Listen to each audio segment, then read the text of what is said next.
What's going on in America today? Why are we over our heads in debt? Why can't the politicians bring debt under control? Why are so many people, often both parents now, working at low-paying, dead-end jobs and still making do with less? What's the future of the American economy and way of life? Why does the government tell us inflation is low when the buying power of our paychecks is declining at an alarming rate? Only a generation ago, bread was a quarter, and you could get a new car for $19.95. The problem is that since 1864, we've had a debt-based banking system. All our money is based on government debt. We cannot extinguish government debt without extinguishing our money supply. That's why talk of paying off the national debt without reforming our banking system is an impossibility. That's why the solution does not lie in discussing the size of the national debt, rather it lies in reforming our banking system. This is the Federal Reserve headquarters in Washington. It sits on this very impressive address, right on Constitution Avenue, right across from the Lincoln Memorial. But is it federal? Is it really part of the United States government? Well, what we're about to show you is that there's nothing federal about the Federal Reserve, and there are no reserves. The name is a deception created back before the Federal Reserve Act was passed in 1913 to make Americans think that America's central bank operates in the public interest. The truth is that the Federal Reserve is a private bank owned by private stockholders and run purely for their private profit. That's exactly correct. The Fed is a privately owned for-profit corporation which, again, has no reserves, at least no reserves available to back up the Federal Reserve notes, which is our common currency. Oh, absolutely. The Federal Reserve is neither federal and has doubtful reserves. It's a private bank that is owned by member banks. And it was chartered under the guise of deceit by an act of Congress in 1913.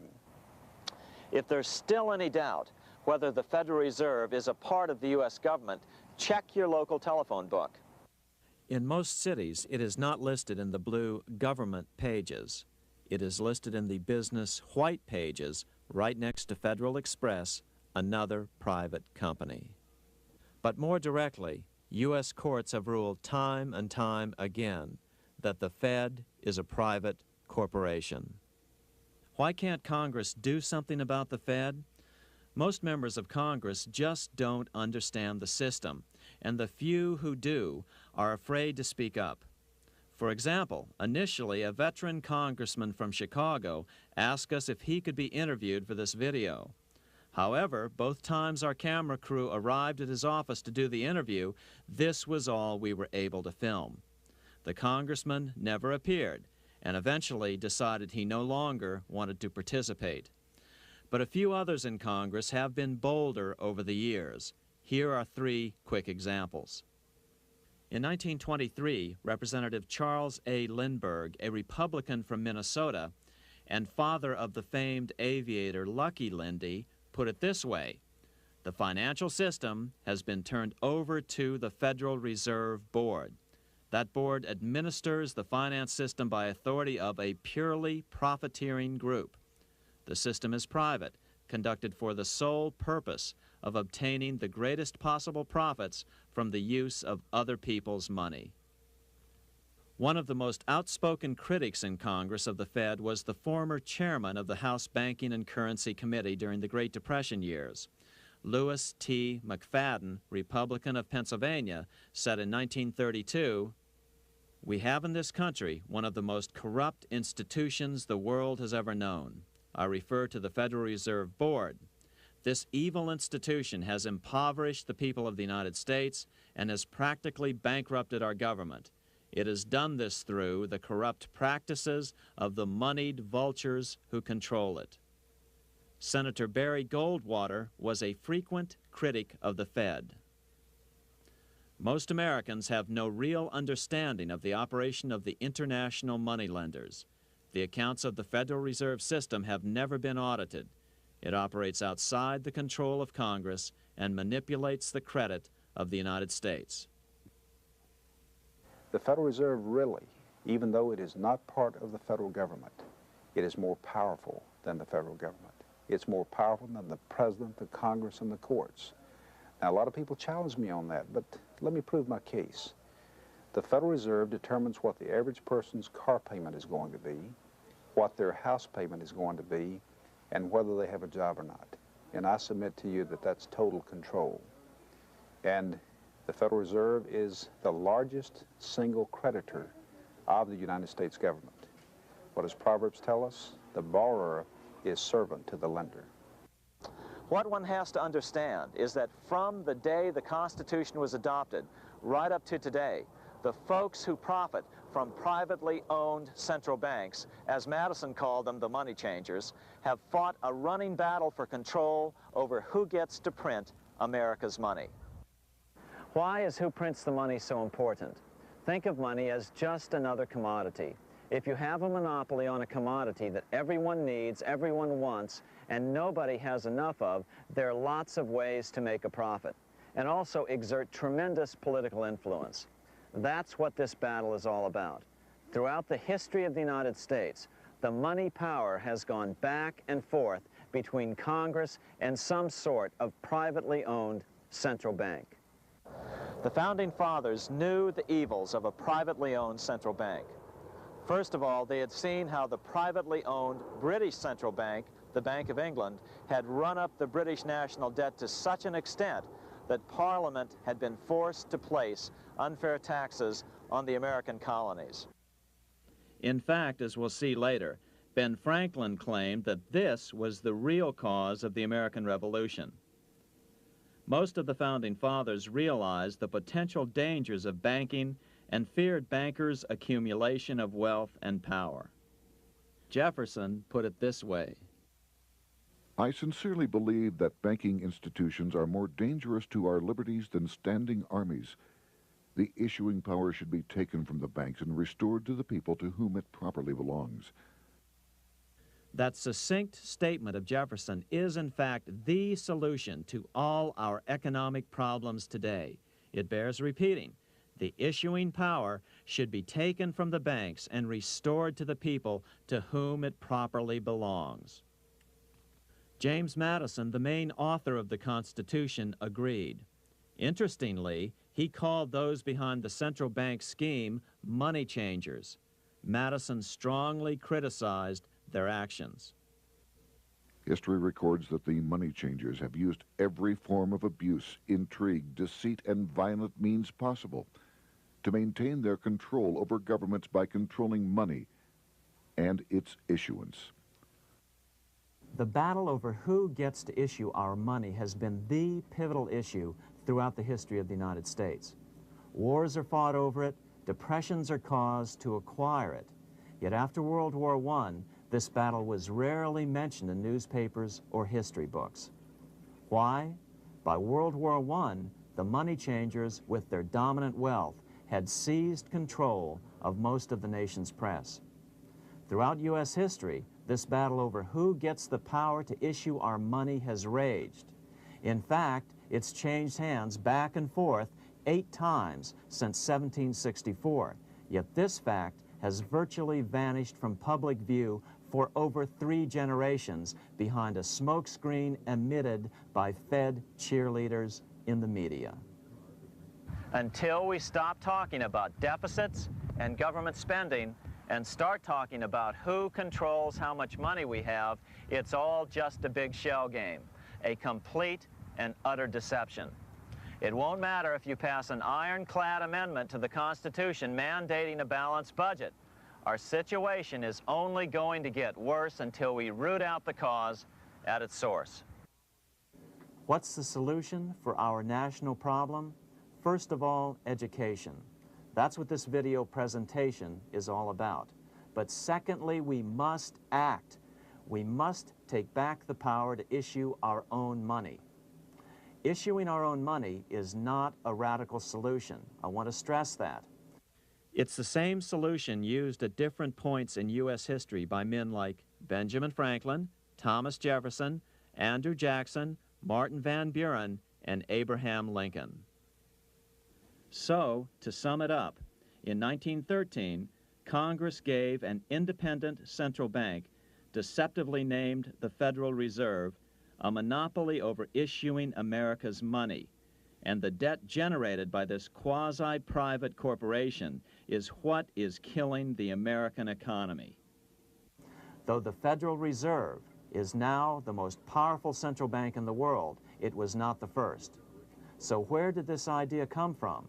To really understand the magnitude of the problem, we have to travel back to Europe. Just who are these money changers James Madison spoke of? In the Bible, 2,000 years ago, Jesus drove the money changers from the temple. It was the only time Jesus used force during his ministry. What were money changers doing in the temple? When Jews came to Jerusalem to pay their temple tax, they could only pay it with a special coin, the half shekel of the sanctuary. This was a half ounce of pure silver about this size. It was the only coin around at that time which was pure silver and of assured weight without the image of a pagan emperor. Therefore, to Jews, the half shekel was the only coin acceptable to God. But these coins were not plentiful. The money changers had cornered the market on them. Then they raised the price, just like any other commodity, to whatever the market would bear.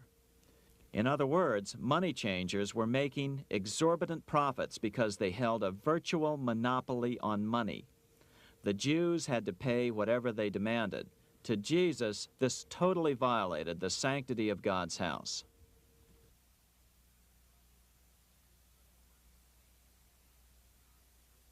But the money-changing scam did not originate in Jesus' day.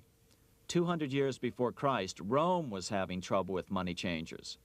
2 early Roman emperors had tried to diminish the power of the money changers by reforming usury laws and limiting land ownership to 500 acres. They were both assassinated. In 48 BC, Julius Caesar took back the power to coin money from the money changers and minted coins for the benefit of all. With this new, plentiful supply of money, he built great public works projects. By making money plentiful, Caesar won the love of the common man. But the money changers hated him. Some believe this was an important factor in Caesar's assassination. One thing is for sure, with the death of Caesar came the demise of plentiful money in Rome. Taxes increased, as did corruption. Just as in the case of America today, usury and debased coin became the rule. Eventually, the Roman money supply was reduced by 90%. As a result, the common people lost their lands and their homes, just as is about to happen soon in America. With the demise of plentiful money, the masses lost confidence in the Roman government and refused to support it. Rome plunged into the gloom of the Dark Ages.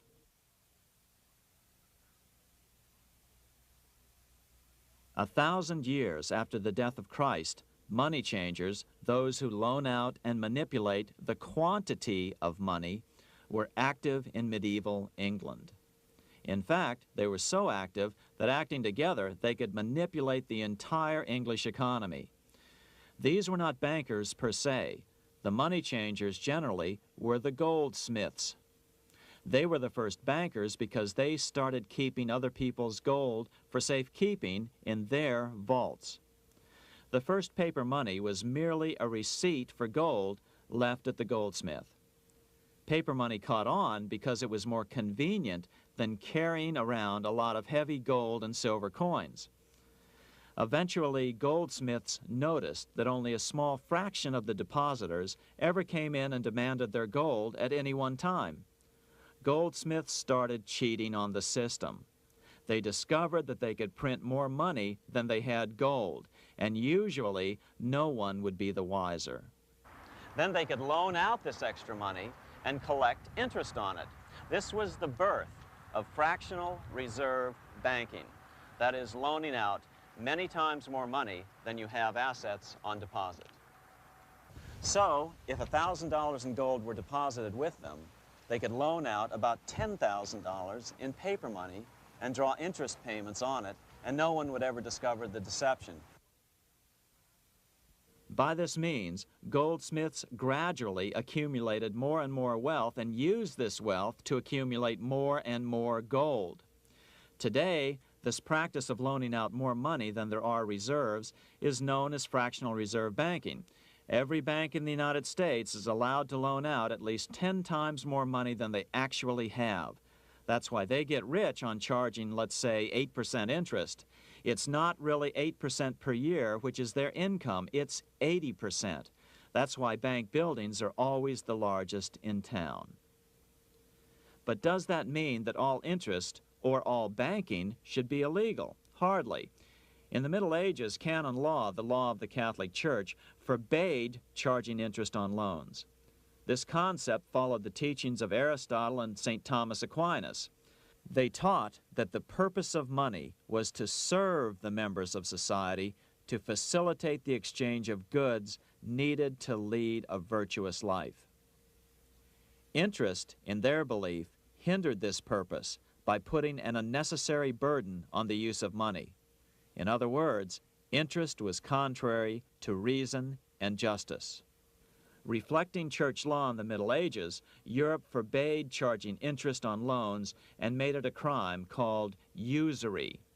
As commerce grew, and therefore opportunities for investment arose in the late Middle Ages, it came to be recognized that to loan money had a cost for the lender, both in risk and in lost opportunity. So some charges were allowed, but not interest per se. But all moralists, no matter what religion, condemn fraud, oppression of the poor, and injustice as clearly immoral. As we will see, fractional reserve lending is rooted in a fraud, results in widespread poverty, and reduces the value of everyone else's money. The ancient goldsmiths discovered that extra profits could be made by rowing the economy between easy money and tight money. When they made money easier to borrow, then the amount of money in circulation expanded. Money was plentiful. People took out more loans to expand their businesses. But then the money changers would tighten the money supply. They would make loans more difficult to get.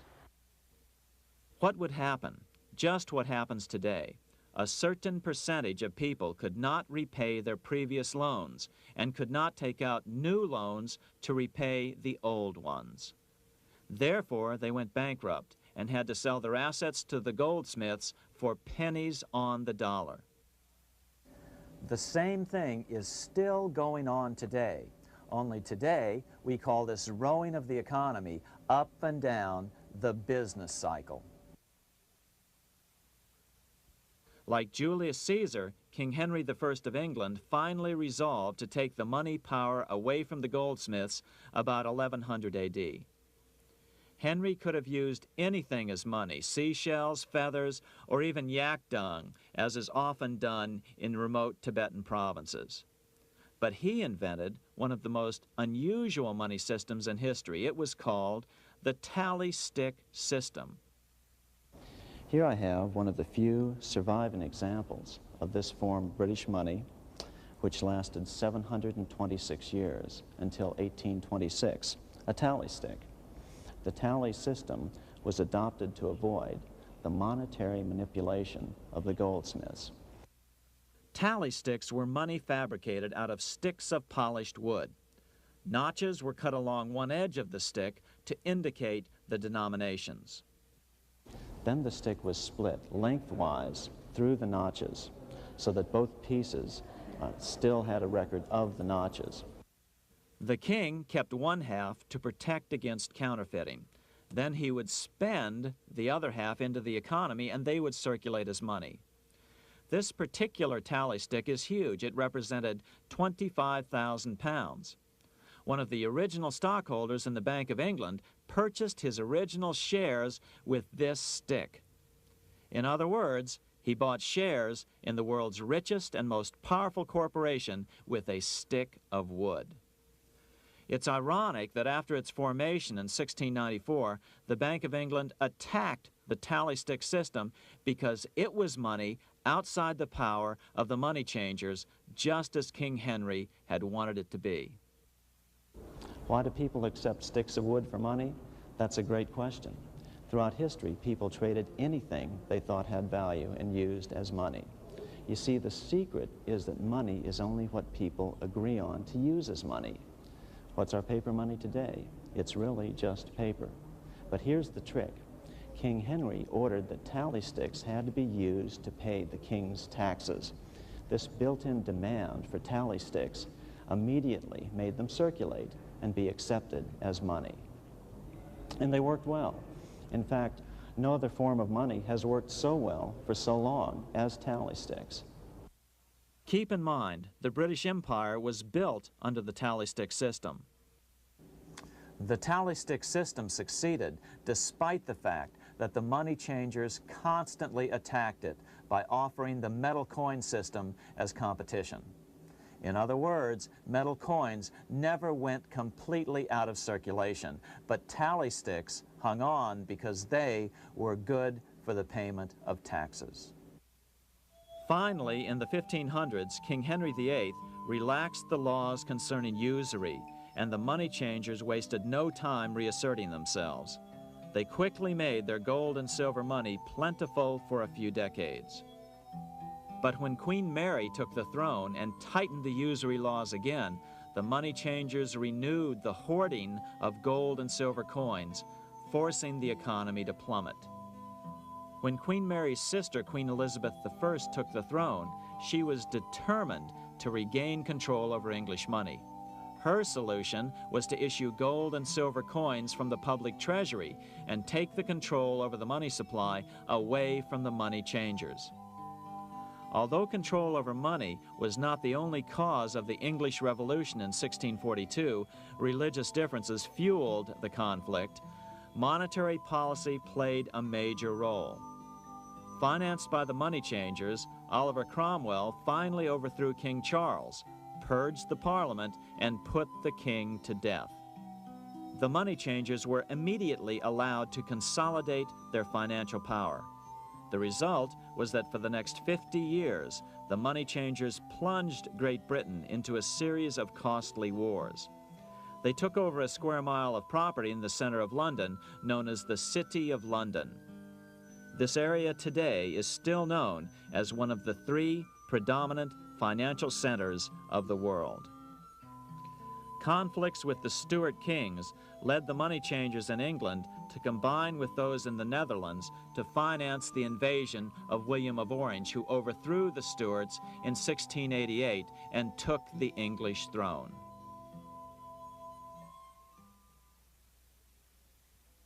By the end of the 1600s, England was in financial ruin. 50 years of more or less continuous wars with France and Holland had exhausted her. Frantic government officials met with the money changers to beg for the loans necessary to pursue their political purposes.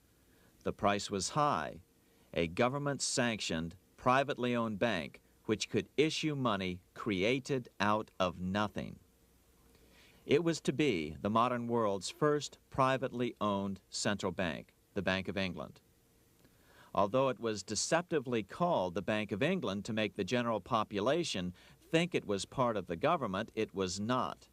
Like any other private corporation, the Bank of England sold shares to get started.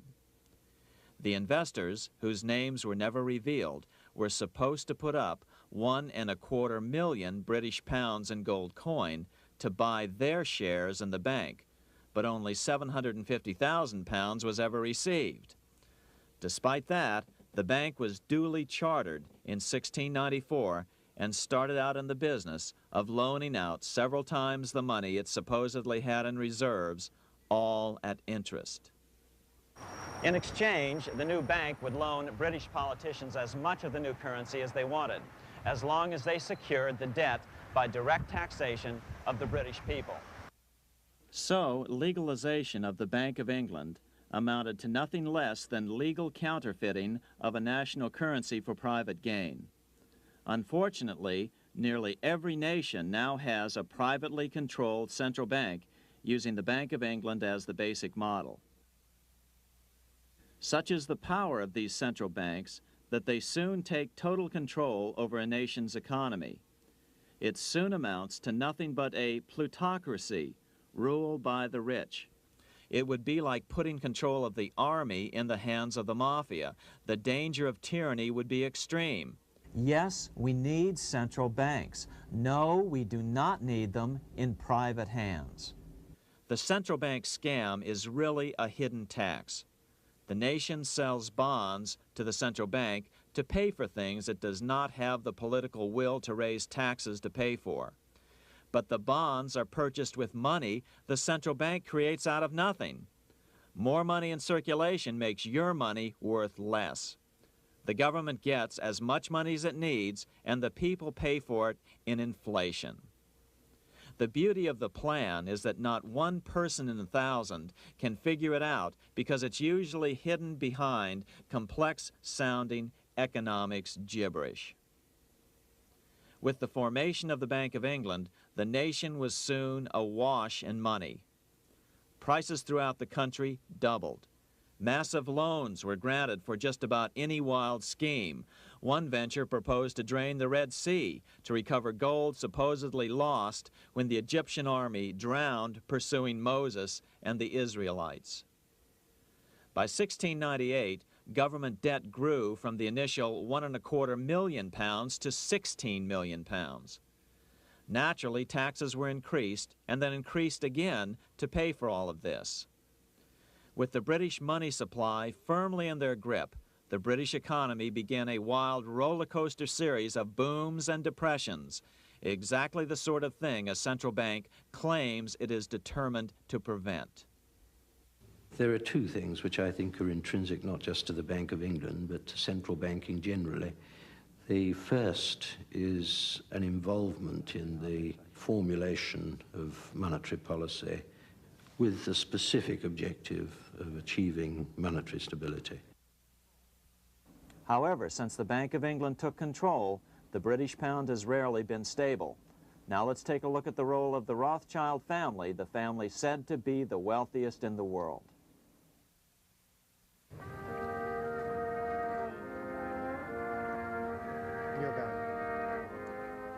This is Frankfurt, Germany. 50 years after the Bank of England opened its doors, a goldsmith named Amschel Moses Bauer opened a coin shop, a counting house, in 1743.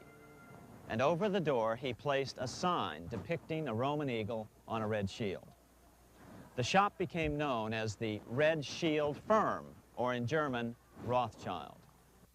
When his son, Amschel Meyer Bauer, inherited the business, he decided to change his name to Rothschild. Amschel soon learned that loaning money to governments and kings was more profitable than loaning to private individuals.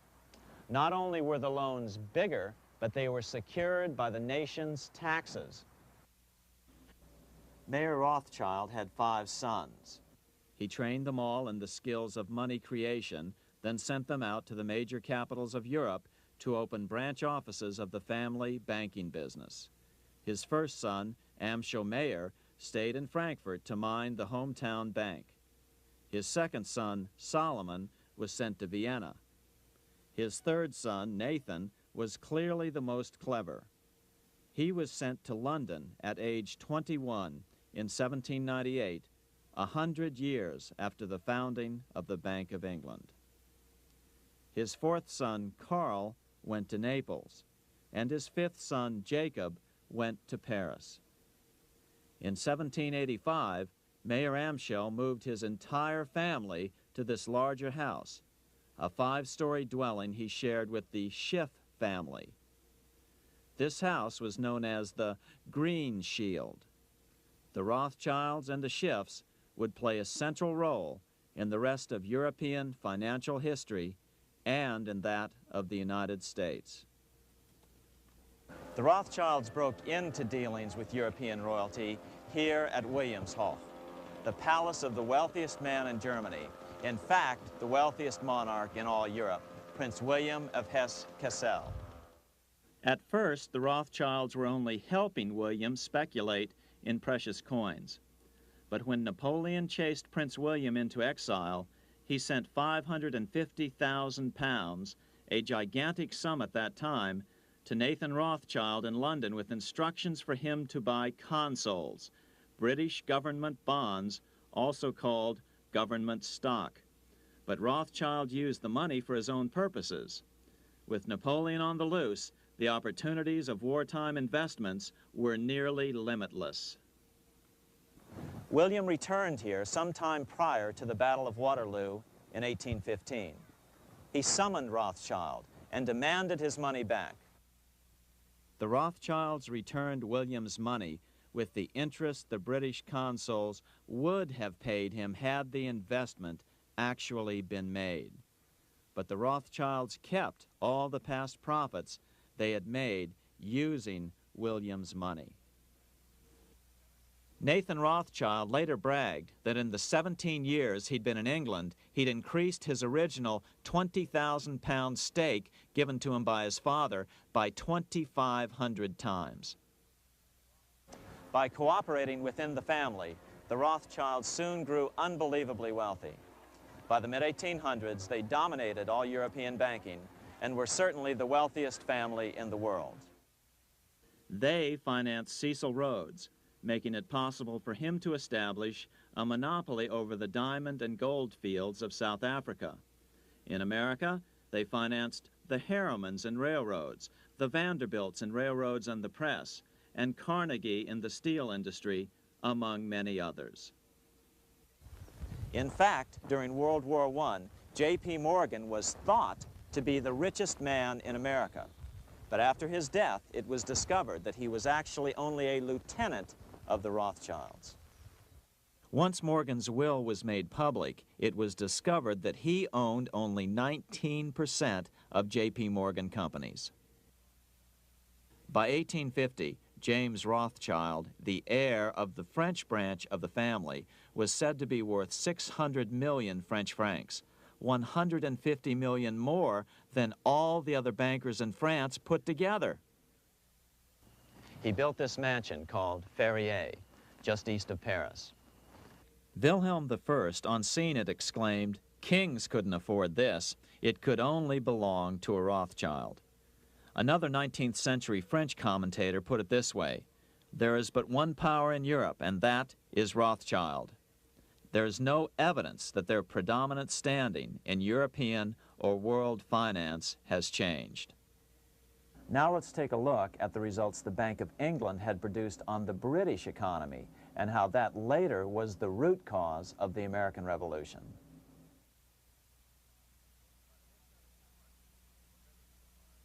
By the mid-1700s, the British Empire was nearing its height of power around the world.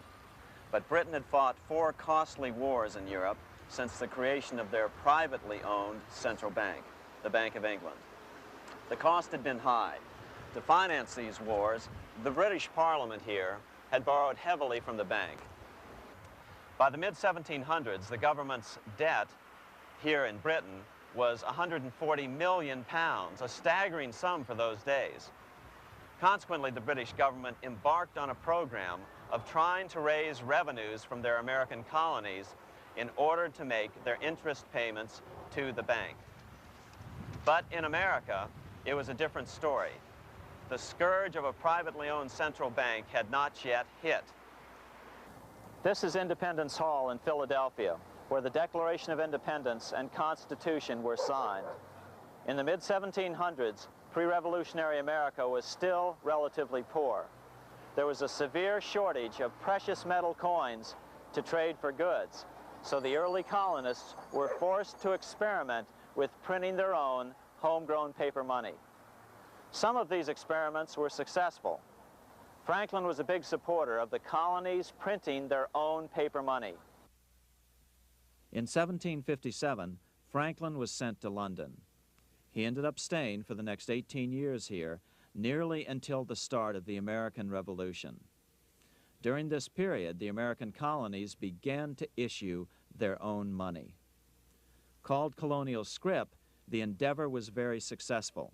It provided a reliable medium of exchange, and it also helped to provide a feeling of unity between the colonies. Remember, colonial scrip was just paper money, debt-free money, printed in the public interest, and not backed by gold or silver coin. In other words, it was a totally fiat currency. One day, officials of the Bank of England asked Franklin how he would account for the newfound prosperity of the colonies. Without hesitation, he replied, "That is simple. In the colonies, we issue our own money. It is called colonial scrip. We issue it in proper proportion to the demands of trade and industry to make the products pass easily from the producers to the consumers. In this manner, creating for ourselves our own paper money, we control its purchasing power, and we have no interest to pay to no one." This was just common sense to Franklin, but you can imagine the impact it had on the Bank of England. America had learned the secret of money, and that genie had to be returned to its bottle as soon as possible.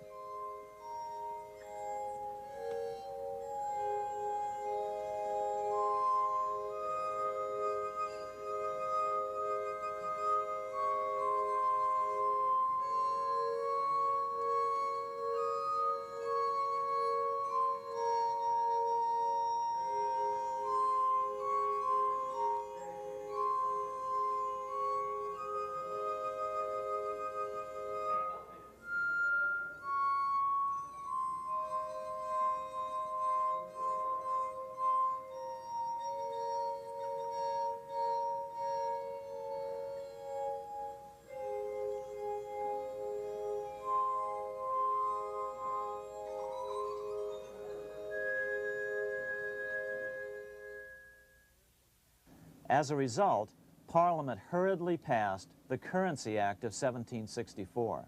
This prohibited colonial officials from issuing their own money and ordered them to pay all future taxes in gold or silver coins. In other words, it forced the colonies on a gold or silver standard. For those who still believe that a gold standard is the answer for America's current monetary problems, look what happened to America after that. Writing in his autobiography, Franklin said, "In 1 year, the conditions were so reversed that the era of prosperity ended and a depression set in to such an extent that the streets of the colonies were filled with unemployed." Franklin claims that this was even the basic cause for the American Revolution. As Franklin put it in his autobiography, "The colonies would gladly have borne a little tax on tea and other matters had it not been that England took away from the colonies their money, which created unemployment and dissatisfaction. The inability of the colonists to get the power to issue their own money permanently out of the hands of George III and the international bankers was the prime reason for the Revolutionary War." By the time the first shots were fired in Lexington, Massachusetts, on April 19, 1775, the colonies had been drained of gold and silver coin by British taxation. As a result, the Continental government had no choice but to print money to finance the war. At the start of the Revolution, the U.S. money supply stood at $12 million. By the end of the war, it was nearly $500 million. As a result, the currency was virtually worthless. Shoes sold for $5,000 a pair. Colonial scrip had worked because just enough was issued to facilitate trade. As George Washington lamented, "A wagon load of money will scarcely purchase a wagon load of provisions." Today, those who support a gold-backed currency point to this period during the Revolution to demonstrate the evils of a fiat currency. But remember, the same currency had worked so well 20 years earlier during times of peace that the Bank of England had Parliament outlaw it. Towards the end of the Revolution, the Continental Congress, meeting here at Independence Hall, grew desperate for money.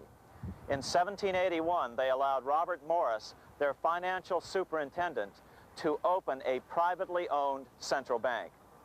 Incidentally, Morris was a wealthy man who had grown wealthier during the Revolution by trading in war materials. Called the Bank of North America, the new bank was closely modeled after the Bank of England. It was allowed to practice fractional reserve banking.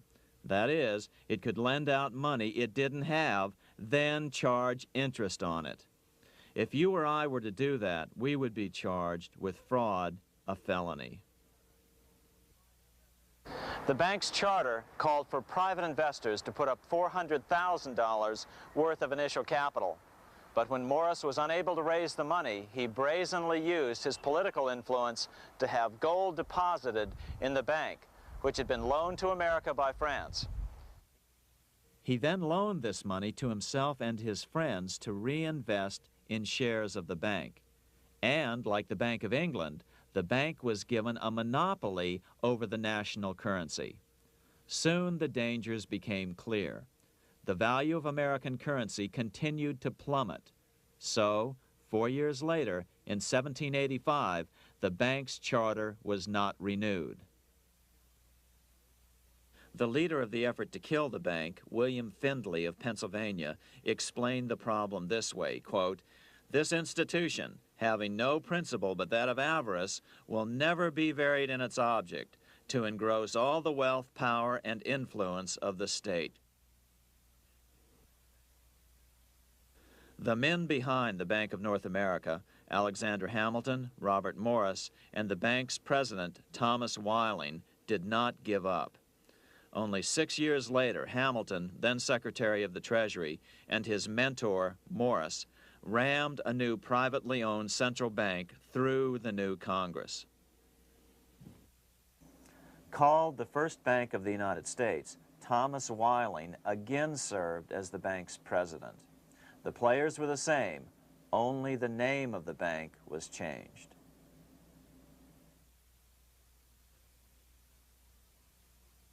In 1787, colonial leaders assembled in Philadelphia to replace the ailing Articles of Confederation.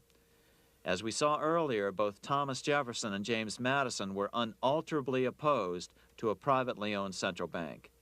They had seen the problems caused by the Bank of England. They wanted nothing of it. As Jefferson later put it, "If the American people ever allow private banks to control the issue of their currency, first by inflation, then by deflation, the banks and the corporations which grow up around them will deprive the people of all property until their children wake up homeless on the continent their fathers conquered." During the debate over the future monetary system, another one of the founding fathers, Gouverneur Morris, castigated the motivations of the owners of the Bank of North America. Gouverneur Morris headed the committee that wrote the final draft of the Constitution.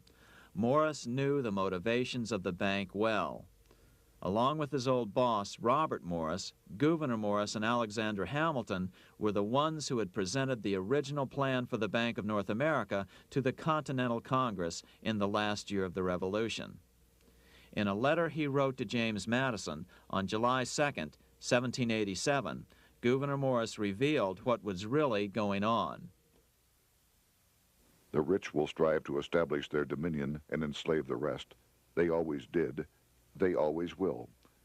They will have the same effect here as elsewhere if we do not, by the power of government, keep them in their proper spheres." Despite the defection of Gouverneur Morris from the ranks of the bank, Hamilton, Robert Morris, Thomas Whiling, and their European backers were not about to give up.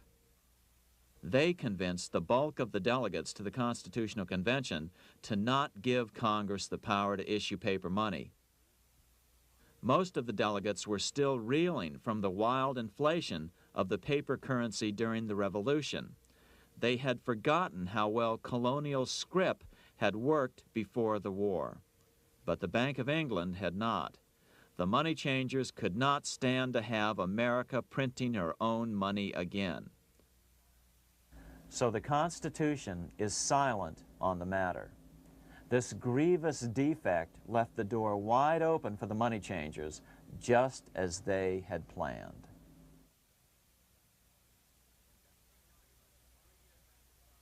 In 1790, less than 3 years after the Constitution had been signed, the money changers struck again.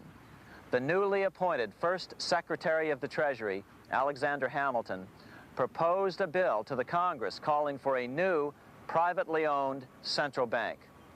Coincidentally, that was the very year that Amschel Rothschild made his pronouncement from his flagship bank in Frankfurt. Let me issue and control a nation's money, and I care not who writes the laws.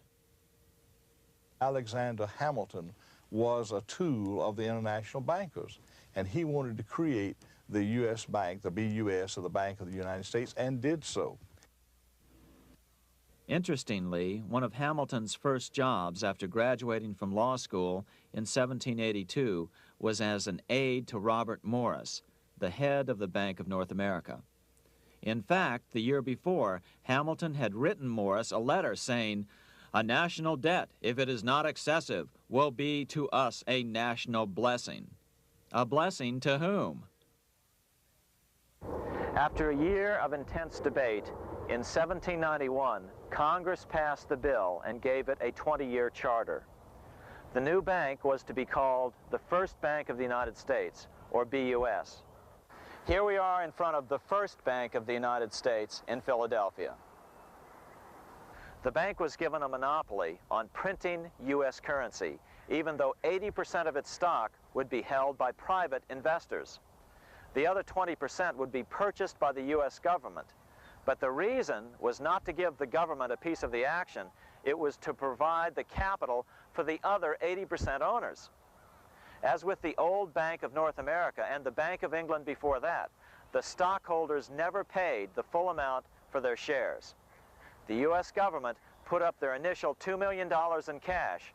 Then the bank, through the old magic of fractional reserve lending, made loans to its charter investors so they could come up with the remaining $8 million of capital needed for this risk-free investment.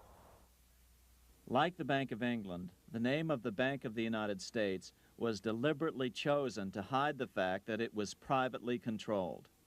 And like the Bank of England, the names of the investors in the bank were never revealed.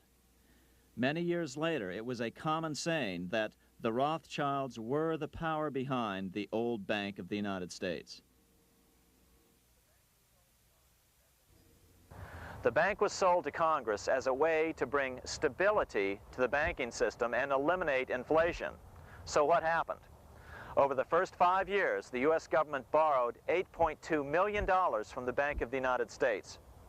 In the same 5-year period, prices rose by 72%. Jefferson, as the new Secretary of State, watched the borrowing with sadness and frustration, unable to stop it.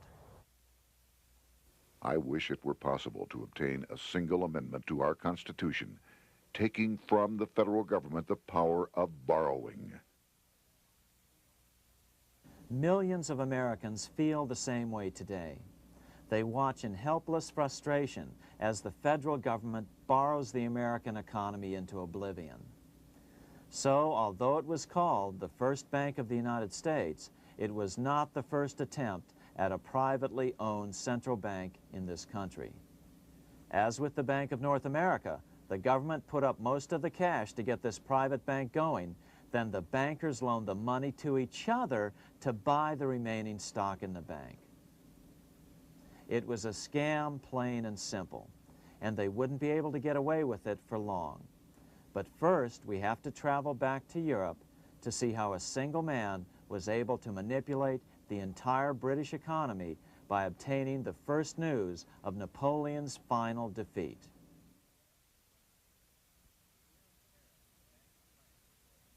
Here in Paris, the Bank of France was organized in 1800, just like the Bank of England. But Napoleon decided France had to break free of debt, and he never trusted the Bank of France. He declared that when a government is dependent upon bankers for money, the bankers, not the leaders of the government, are in control. The hand that gives is above the hand that takes. Money has no motherland. Financiers are without patriotism and without decency. Their sole object is gain. Back in America, unexpected help was about to arrive. In 1800, Thomas Jefferson narrowly defeated John Adams to become the third president of the United States. By 1803, Jefferson and Napoleon had struck a deal. The U.S. would give Napoleon $3 million in gold in exchange for a huge chunk of territory west of the Mississippi River, the Louisiana Purchase. With that $3 million, Napoleon quickly forged an army and set off across Europe, conquering everything in his path. But the Bank of England quickly rose to oppose him. They financed every nation in his path, reaping the enormous profits of war. Prussia, Austria, and finally Russia all went heavily into debt in a futile attempt to stop Napoleon. 4 years later, with the main French army in Russia, 30-year-old Nathan Rothschild, the head of the London office of the Rothschild family, personally took charge of a bold plan to smuggle a much-needed shipment of gold right through France to finance an attack by the Duke of Wellington from Spain. Nathan later bragged at a dinner party in London that it was the best business he'd ever done. Little did he know that he would do much better business in the near future. Wellington's attacks from the south and other defeats eventually forced Napoleon to abdicate, and Louis XVIII was crowned king. Napoleon was exiled to Elba, a tiny island off the coast of Italy, supposedly exiled from France forever. While Napoleon was in exile on Elba, temporarily defeated by England with the financial help of the Rothschilds, America was trying to break free of its central bank as well.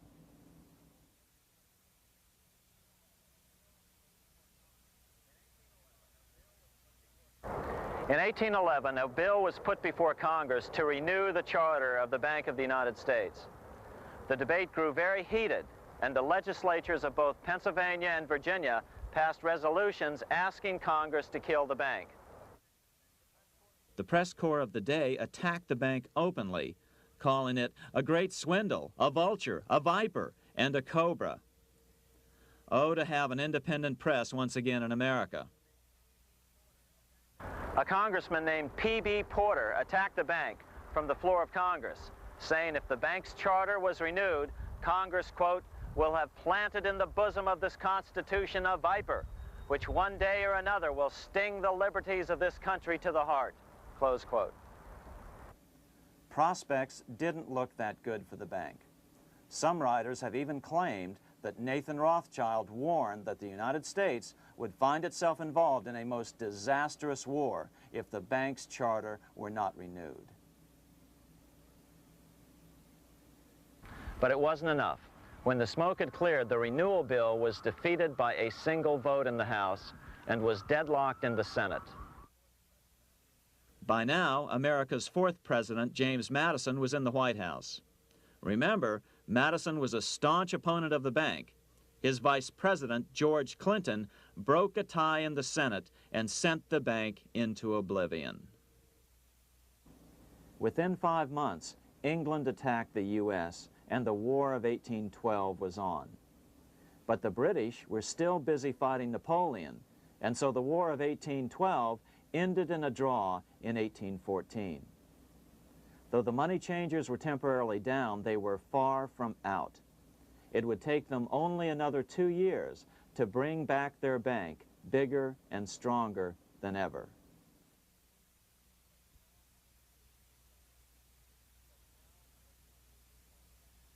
But now let's return to Napoleon, because nothing else in history more aptly demonstrates the ingenuity of the Rothschild family than their control of the British stock market after Waterloo.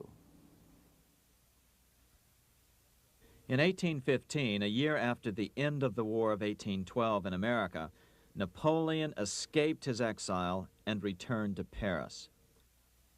French troops were sent out to capture him, but such was his charisma that the soldiers rallied around their old leader and hailed him as their emperor once again. In March of 1815, Napoleon equipped an army which Britain's Duke of Wellington defeated less than 90 days later at Waterloo. Some writers claim Napoleon borrowed £5 million from the Bank of England to rearm, but it appears these funds actually came from the Ouvard banking house in Paris. Nevertheless, from about this point on, it was not unusual for privately controlled central banks to finance both sides in a war. Why would a central bank finance opposing sides in a war? Because war is the biggest debt generator of them all. A nation will borrow any amount for victory. The ultimate loser is loaned just enough to hold out the vain hope of victory, and the ultimate winner is given enough to win. Besides, such loans are usually conditioned upon the guarantee that the victor will honor the debts of the vanquished.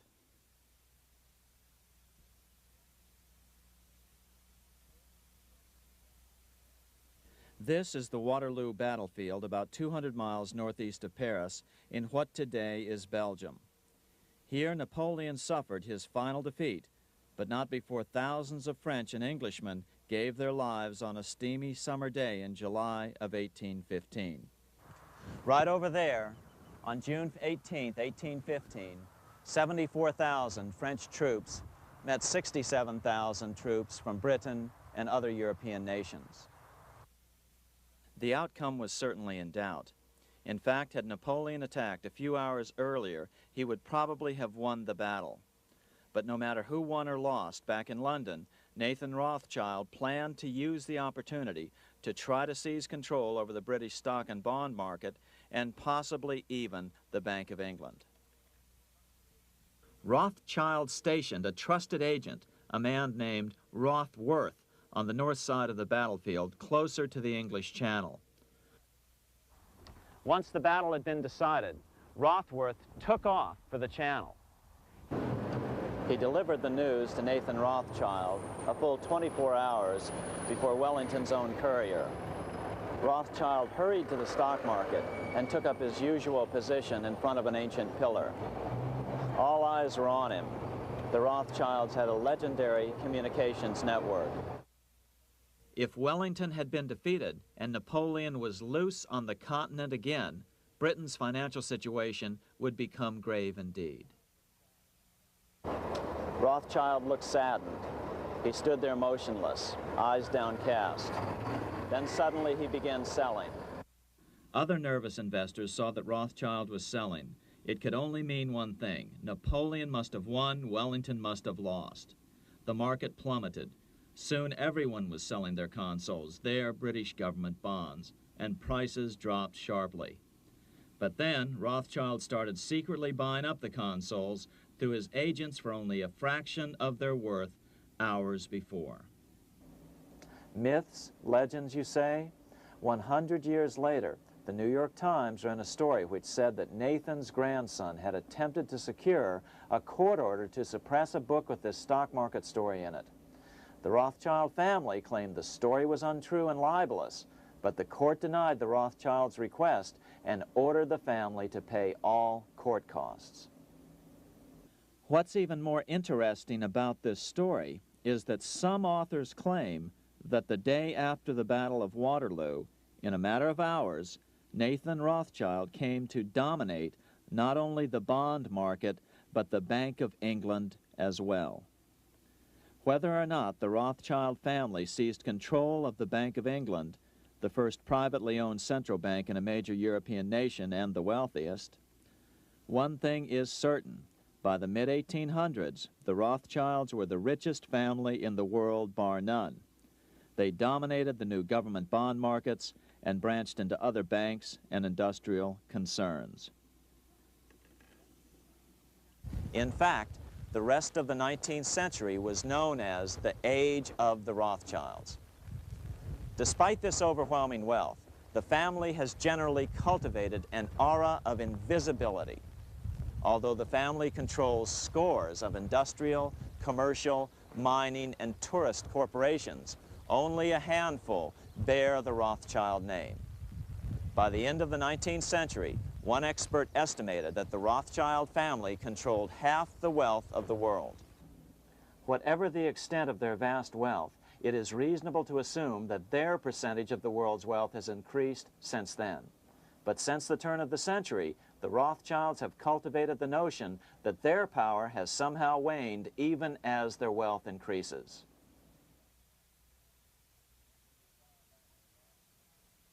Meanwhile, back in Washington in 1816, just 1 year after Waterloo and Rothschild's alleged takeover of the Bank of England, the American Congress passed a bill permitting yet another privately owned central bank.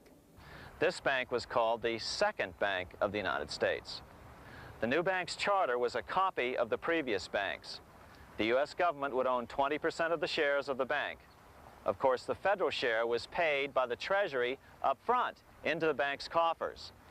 Then, through the magic of fractional reserve lending, it was transformed into loans to private investors who then bought the remaining 80% of the shares. Just as before, the primary stockholders remained a secret. But it is known that the largest block of shares, about 1/3 of the total, were sold to foreigners. As one observer put it, it is certainly no exaggeration to say that the Second Bank of the United States was rooted as deeply in Britain as it was in America. So, by 1816, some authors claim the Rothschilds had taken control over the Bank of England and backed a new, privately owned central bank in America as well.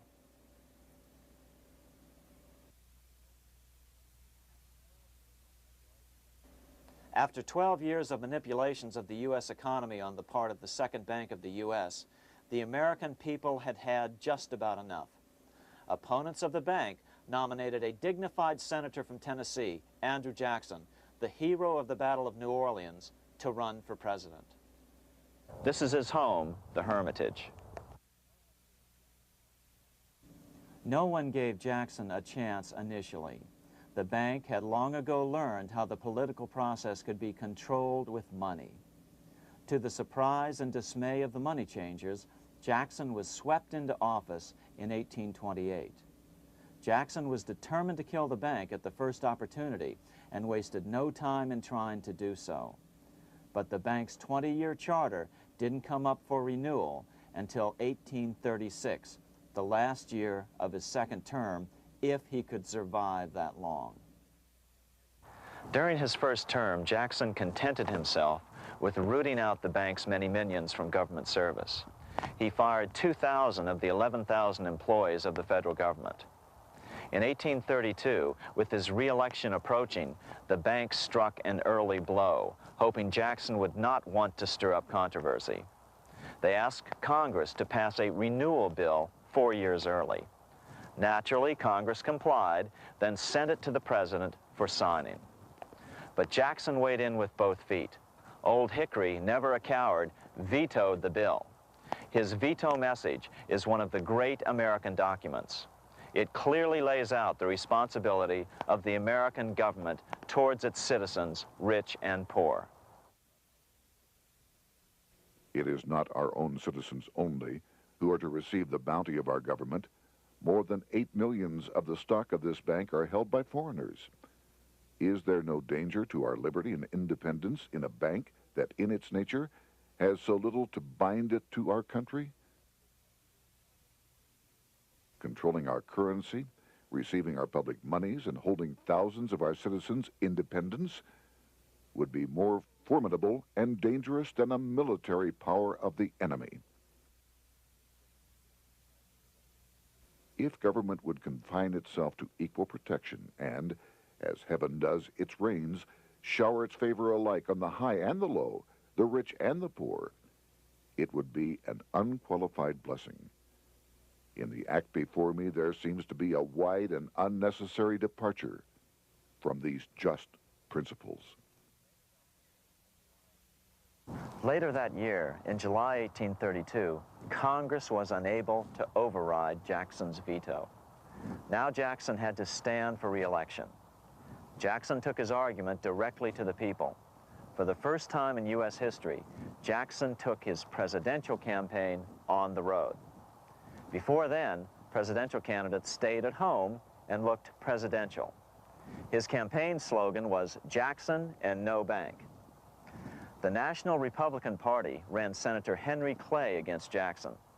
Despite the fact that the bankers poured over $3 million into Clay's campaign, Jackson was reelected by a landslide in November of 1832.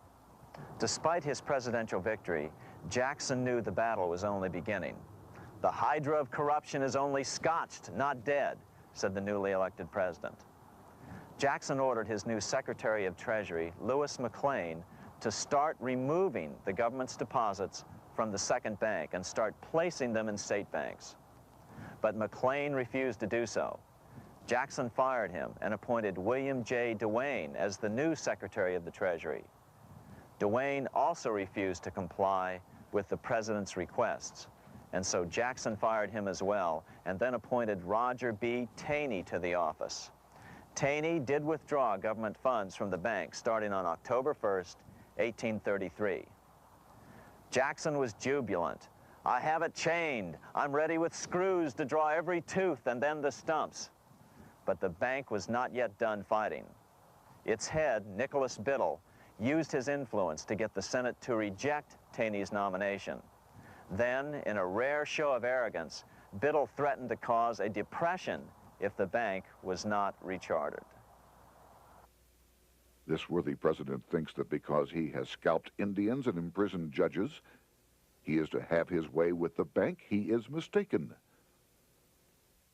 Next, in an unbelievable fit of honesty for a central banker, Biddle admitted that the bank was going to make money scarce to force Congress to restore the bank.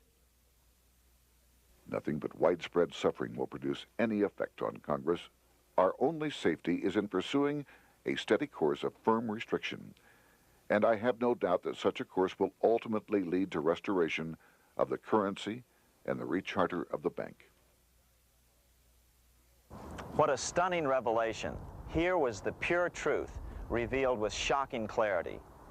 Biddle intended to use the money contraction power of the bank to cause a massive depression until America gave in. Unfortunately, this has happened time and time again throughout U.S. history and is about to happen again in today's world. Nicholas Biddle made good on his threat. The bank sharply contracted the money supply by calling in old loans and refusing to extend new ones. A financial panic ensued, followed by a deep depression. Naturally, Biddle blamed Jackson for the crash, saying that it was caused by the withdrawal of federal funds from the bank. Unfortunately, his plan worked well. Wages and prices sagged. Unemployment soared along with business bankruptcies. The nation quickly went into an uproar. Newspaper editors blasted Jackson in editorials. The bank threatened to withhold payments, which then could be made directly to key politicians for their support. Within only months, Congress assembled in what was called the panic session.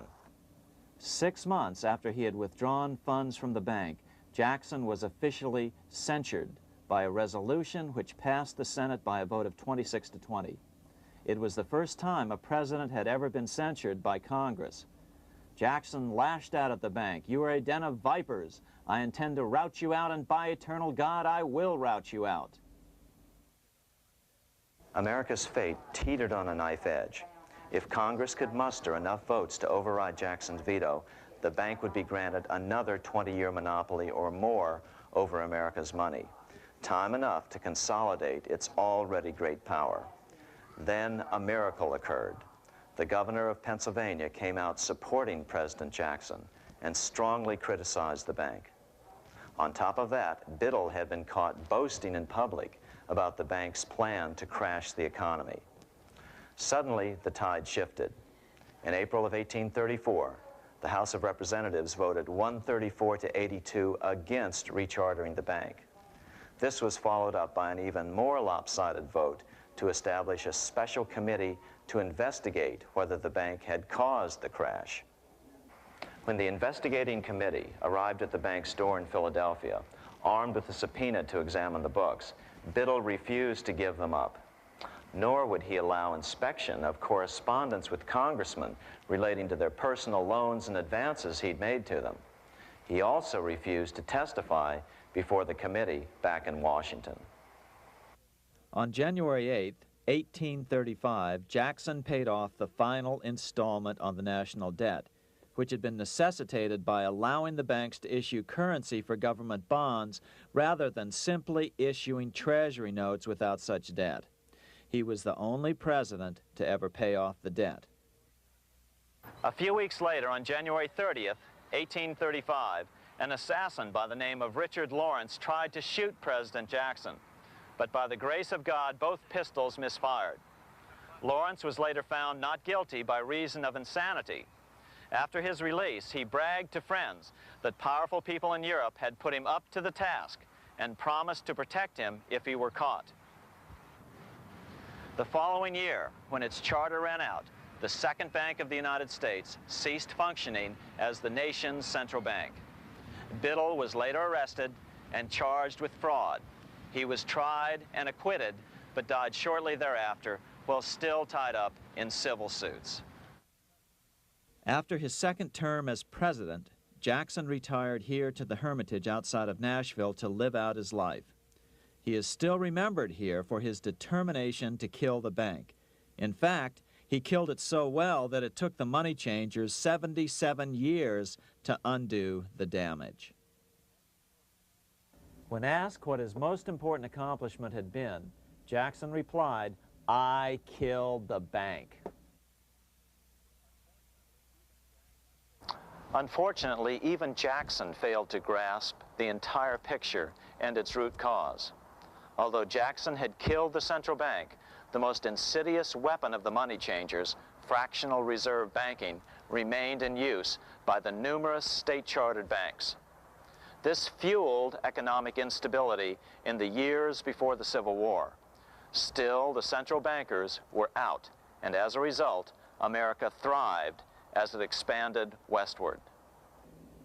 During this time, the principal money changers struggled to regain their lost centralized power, but to no avail.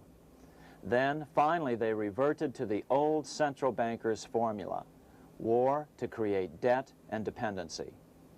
If they couldn't get their central bank any other way, America could be brought to its knees by plunging it into a civil war, just as they had done in 1812 after the first Bank of the United States was not rechartered. 1 month after the inauguration of Abraham Lincoln, the first shots of the American Civil War were fired here at Fort Sumter, South Carolina, on April 12, 1861. Certainly slavery was a cause for the Civil War, but not the primary cause. Lincoln knew that the economy of the South depended upon slavery, and so before the Civil War, he had no intention of eliminating it. Lincoln had put it this way in his inaugural address only 1 month earlier. I have no purpose, directly or indirectly, to interfere with the institution of slavery in the states where it now exists. I believe I have no lawful right to do so, and I have no inclination to do so. Even after the first shots were fired here at Fort Sumter, Lincoln continued to insist that the Civil War was not about the issue of slavery. My paramount objective is to save the Union, and it is not either to save or destroy slavery. If I could save the Union without freeing any slave, I would do it. So what was the Civil War all about? There were many factors at play. Northern industrialists had used protective tariffs to prevent the southern states from buying cheaper European goods. Europe retaliated by stopping cotton imports from the South. The southern states were in a double financial bind. They were forced to pay more for most of the necessities of life, while their income from cotton exports plummeted. The South was angry. But there were other factors at work. The money changers were still stung by America's withdrawal from their control 25 years earlier. Since then, America's wildcat economy had made the nation rich, a bad example for the rest of the world. The central bankers now saw an opportunity to split the rich new nation, to divide and conquer by war. Was this just some sort of wild conspiracy theory at the time? Well, let's take a look at what a well-placed observer of the scene had to say at the time. His name was Otto von Bismarck, Chancellor of Germany, the man who united the German states a few years later. The division of the United States into federations of equal force was decided long before the Civil War by the high financial powers of Europe. These bankers were afraid that the United States, if they remained as one bloc and as one nation, would attain economic and financial independence which would upset their financial domination over the world.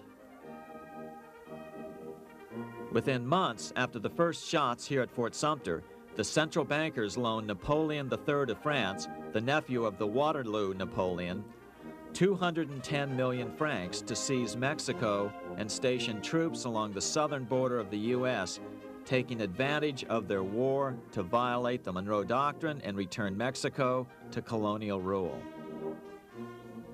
No matter what the outcome of the Civil War, a weakened America, heavily indebted to the money changers, would open up Central and South America once again to European colonization and domination. The very thing America's Monroe Doctrine had forbade in 1823. At the same time, Great Britain moved 11,000 troops into Canada and positioned them menacingly along America's northern border.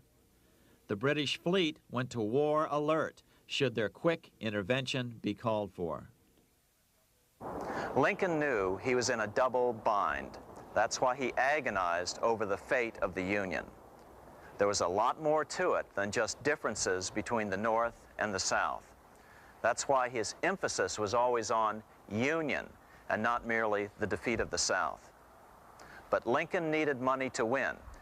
In 1861, Lincoln and his Secretary of Treasury, Salmon P. Chase, went to New York to apply for the necessary loans. The money changers, anxious to see the Union fail, offered loans at 24 to 36% interest. Lincoln said thanks, but no thanks, and returned to Washington. Lincoln sent for an old friend, Colonel Dick Taylor of Chicago, and put him on the problem of financing the war. During one meeting, Lincoln asked Taylor what he'd discovered. Taylor put it this way. Why, Lincoln, that is easy. Just get Congress to pass a bill authorizing the printing of full legal tender treasury notes, and pay your soldiers with them, and go ahead and win your war with them also. When Lincoln asked if the people of the United States would accept the notes, Taylor said, "The people, or anyone else, will not have any choice in the matter if you make them full legal tender. They will have the full sanction of the government and be just as good as any money, as Congress is given that express right by the Constitution." So that's exactly what Lincoln did. In 1862-63, he printed up $450 million worth of the new bills. In order to distinguish them from other banknotes in circulation, he printed them in green ink on the back side. That's why the notes were called greenbacks. With this new money, Lincoln paid the troops and bought their supplies. During the course of the war, nearly $450 million worth of greenbacks were printed at no interest to the federal government. Lincoln understood who was really pulling the strings and what was at stake for the American people. This is how he explained his rationale. The government should create, issue, and circulate all the currency and credit needed to satisfy the spending power of the government and the buying power of consumers. The privilege of creating and issuing money is not only the supreme prerogative of government, but it is the government's greatest creative opportunity. By the adoption of these principles, the taxpayers will be saved immense sums of interest. Money will cease to be master and become the servant of humanity. A truly incredible editorial in the London Times explained the central bankers' attitude towards Lincoln's greenbacks. If this mischievous financial policy, which has its origins in North America, shall become indurated down to a fixture, then That government will furnish its own money without cost. It will pay off debts and be without debt. It will have all the money necessary to carry on its commerce. It will become prosperous without precedent in the history of the world. The brains and wealth of all countries will go to North America. That country must be destroyed, or it will destroy every monarchy on the globe. The scheme was effective, so effective that the next year, 1863, with Federal and Confederate troops beginning to mass for the decisive battle of the Civil War, and the Treasury in need of further congressional authority to issue more greenbacks, Lincoln allowed the bankers to push through the National Bank Act. These new national banks would operate under a virtual tax-free status and collectively had the exclusive monopoly power to create the new form of money, banknotes. Though greenbacks continued to circulate, their numbers were not increased. But most importantly, from this point on, the entire U.S. money supply would be created out of debt by bankers buying U.S. government bonds and issuing them for reserves for banknotes. As historian John Kenneth Galbraith explained it, in numerous years following the war, the federal government ran a heavy surplus.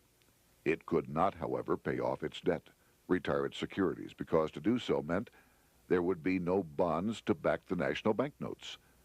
To pay off the debt was to destroy the money supply. Later in 1863, Lincoln got some unexpected help from Tsar Alexander II of Russia. The Tsar, like Bismarck in Germany, knew what the international money changers were up to and had steadfastly refused to let them set up a central bank in Russia. If America survived and was able to remain out of their clutches, the Tsar's position would remain secure. If the bankers were successful at dividing America and giving the pieces back to Great Britain and France, both nations under control of their central banks, eventually they would threaten Russia again. So the Tsar gave orders that if either England or France actively intervened and gave aid to the South, Russia would consider such action as a declaration of war.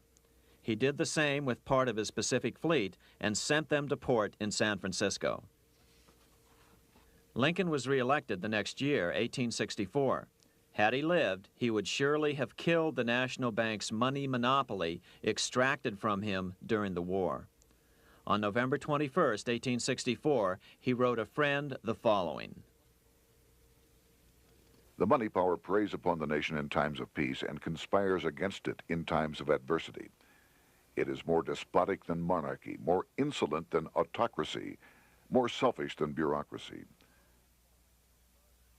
Shortly before Lincoln was murdered, his former Secretary of Treasury, Salmon P. Chase, bemoaned his role in helping secure the passage of the National Banking Act only 1 year earlier.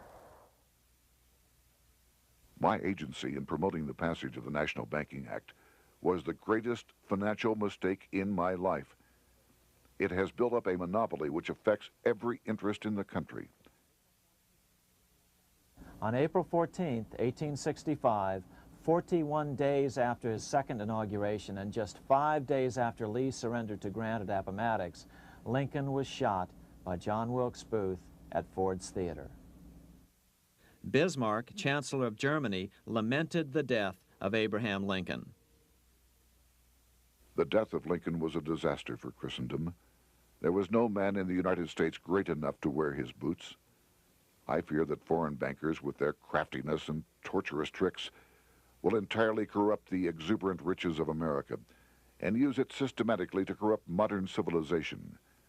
They will not hesitate to plunge the whole of Christendom into wars and chaos in order that the earth should become their inheritance.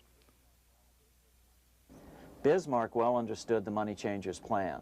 Allegations that international bankers were responsible for Lincoln's assassination surfaced in Canada 70 years later in 1934. Gerald G. McGeer, a popular and well-respected Canadian attorney, revealed this stunning charge in a 5-hour speech before the Canadian House of Commons, blasting Canada's debt-based money system. Remember, it was 1934, the height of the Great Depression, which was ravaging Canada as well. McGeer had obtained evidence deleted from the public record, provided to him by Secret Service agents at the trial of John Wilkes Booth after Booth's death. McGeer said it showed that Booth was a mercenary working for the international bankers. According to an article in the Vancouver Sun of May 2nd, 1934, Abraham Lincoln, the martyred emancipator of the slaves, was assassinated through the machinations of a group representative of the international bankers who feared the United States president's national credit ambitions. There was only one group in the world at that time who had any reason to desire the death of Lincoln. They were the men opposed to his national currency program and who had fought him throughout the whole Civil War on his policy of greenback currency. Interestingly, McGeer claimed that Lincoln was assassinated not only because international bankers wanted to reestablish a central bank in America, but because they also wanted to base America's currency on gold. Gold they controlled. In other words, put America on a gold standard. Lincoln had done just the opposite by issuing U.S. notes, greenbacks, which were based purely on the good faith and credit of the United States. The article quoted McGeer as saying, "They were the men interested in the establishment of the gold standard and the right of the bankers to manage the currency and credit of every nation in the world. With Lincoln out of the way, they were able to proceed with that plan and did proceed with it in the United States. Within 8 years after Lincoln's assassination, silver was demonetized and the gold standard money system set up in the United States." Not since Lincoln has the U.S. issued debt-free United States notes. These red-sealed bills, which were issued in 1963, were not a new issue from President Kennedy, but merely the old greenbacks reissued year after year. In another act of folly and ignorance, the 1994 Regal Act actually authorized the replacement of Lincoln's greenbacks with debt-based notes. In other words, greenbacks were in circulation in the United States until 1994. Why was silver bad for the bankers and gold good? Simple. Because silver was plentiful in the United States. It was very hard to control. Gold was, and always has been, scarce. Throughout history, it has been relatively easy to monopolize gold, but silver has historically been 15 times more plentiful. With Lincoln out of the way, the money changers' next objective was to gain complete control over America's money. This was no easy task. With the opening of the American West, silver had been discovered in huge quantities. On top of that, Lincoln's greenbacks were generally popular. Despite the European central bankers' deliberate attacks on greenbacks, they continued to circulate in the United States, in fact, until a few years ago. According to historian W. Cleon Skousen, right after the Civil War, there was considerable talk about reviving Lincoln's brief experiment with the constitutional monetary system. Had not the European Money Trust intervened, it would have no doubt become an established institution. it is clear that the concept of America printing her own debt-free money sent shockwaves throughout the European central banking elite. They watched with horror as Americans clamored for more greenbacks. They may have killed Lincoln, but support for his monetary ideas grew. On April 12, 1866, nearly 1 year to the day of Lincoln's assassination, Congress went to work at the bidding of the European central banking interests. It passed the Contraction Act, authorizing the Secretary of the Treasury to begin to retire some of the greenbacks in circulation and thereby contract the money supply. Authors Theodore R. Thorin and Richard F. Warner explained the results of the money contraction in their classic book on the subject, The Truth in Money Book. The hard times which occurred after the Civil War could have been avoided if the greenback legislation had continued as President Lincoln had intended. Instead, there were a series of money panics, what we call recessions, which put pressure on Congress to enact legislation to place the banking system under centralized control. Eventually, the Federal Reserve Act was passed on December 23, 1913. In other words, the money changers wanted two things: the reinstitution of a central bank under their exclusive control, and two, an American currency backed by gold. Their strategy was twofold. First of all, cause a series of panics to try to convince the American people that only centralized control of the money supply could provide economic stability. And secondly, remove so much money from the system that most Americans would be so desperately poor that they either wouldn't care or would be too weak to oppose the bankers. In 1866, there was $1.8 billion in currency in circulation in the United States, about $50.46 per capita. In 1867 alone, $500 million, $500 million, was removed from the U.S. money supply. 10 years later, in 1876, America's money supply was reduced to only $600 million. In other words, 2/3 of America's money had been called in by the bankers. Only $14.60 per capita remained in circulation. 10 years later, the money supply had been reduced to only $400 million, even though the population had boomed. The result was that only $6.67 per capita remained in circulation, a 760% loss in buying power over 20 years. Today, economists try to sell the idea that recessions and depressions are a natural part of something they call the business cycle. The truth is, our money supply is manipulated now just as it was before and after the Civil War. How did this happen? How did money become so scarce? Simple. Bank loans were called in and no new ones were given. In addition, silver coins were melted down. In 1872, a man named Ernest Sed was given 100,000 pounds, about $500,000, by the Bank of England and sent to America to bribe necessary congressmen to get silver demonetized. He was told that if that was not sufficient, to draw an additional 100,000 pounds or as much more as was necessary. The next year, Congress passed the Coinage Act of 1873, and the minting of silver dollars abruptly stopped. In fact, Representative Samuel Hooper, who introduced the bill in the House, acknowledged that Mr. Sed actually drafted the legislation. But it gets even worse than that. In 1874, Sed himself admitted who was behind the scheme.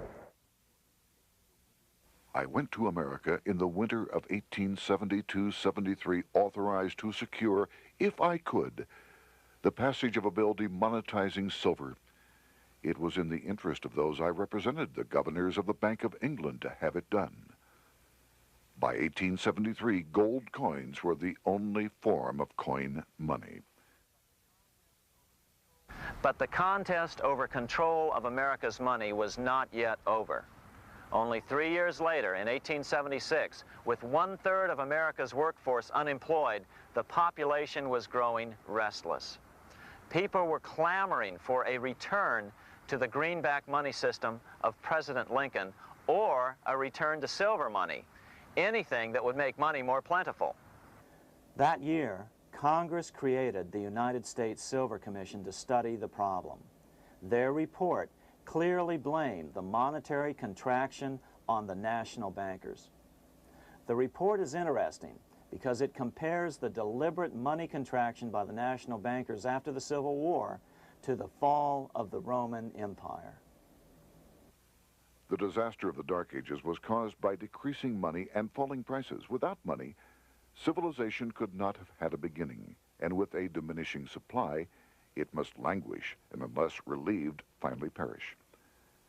At the Christian era, the metallic money of the Roman Empire amounted to $1,800,000,000. By the end of the 15th century, it had shrunk to less than $200 million. History records no other such disastrous transition as that from the Roman Empire to the Dark Ages.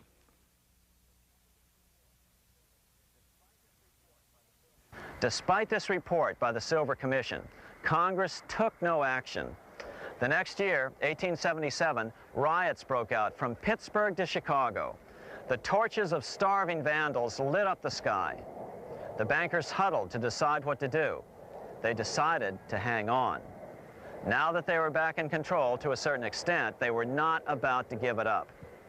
At the meeting of the American Bankers Association that year, they urged their membership to do everything in their power to put down the notion of a return to greenbacks. The ABA Secretary, James Buell, authored a letter to the members which blatantly called on the banks to subvert not only Congress, but the press.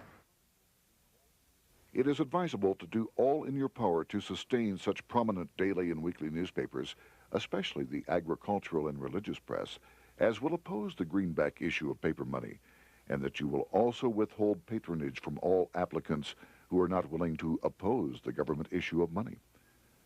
To repeal the act creating banknotes or to restore to circulation the government issue of money will be to provide the people with money and will therefore seriously affect our individual profits as bankers and lenders. See your congressman at once and engage him to support our interest that we may control legislation.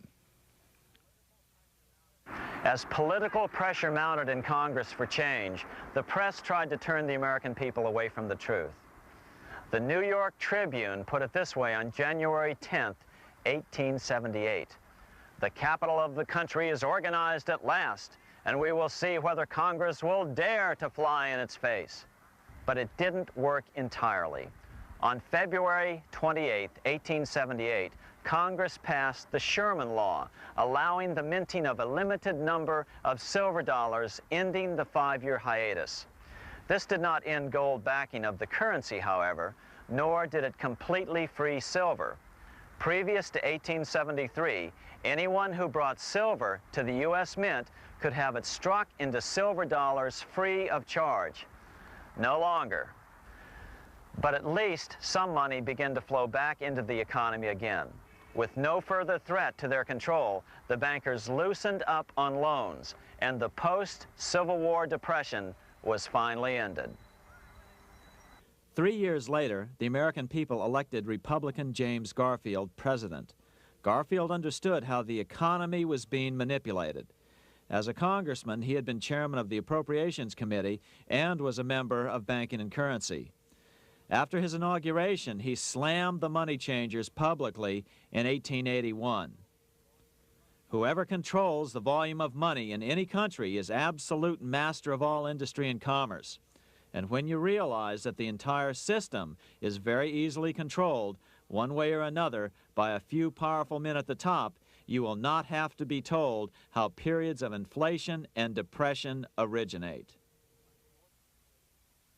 Unfortunately, within a few weeks of making this statement, on July 2nd of 1881, President Garfield was assassinated.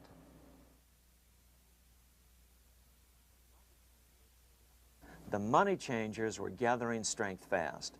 They began a periodic fleecing of the flock, as they called it, by creating economic booms followed by further depressions so they could buy up thousands of homes and farms for pennies on the dollar.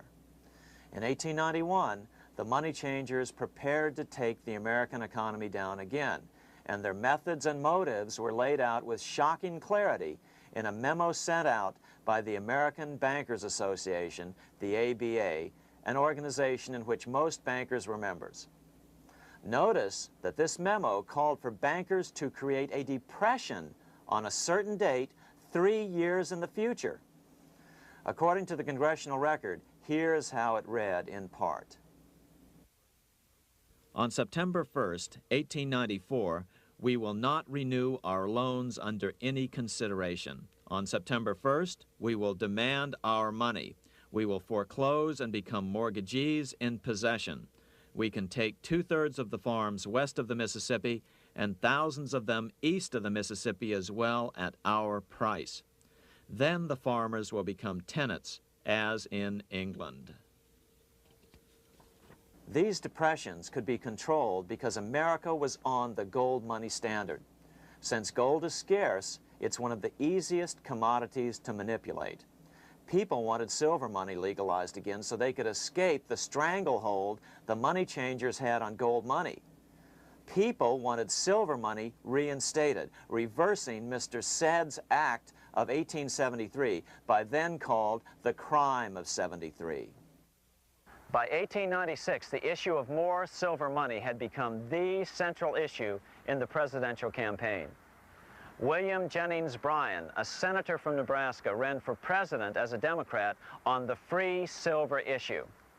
At the Democratic National Convention in Chicago, he made an emotional speech which won him the nomination entitled Crown of Thorns and Cross of Gold.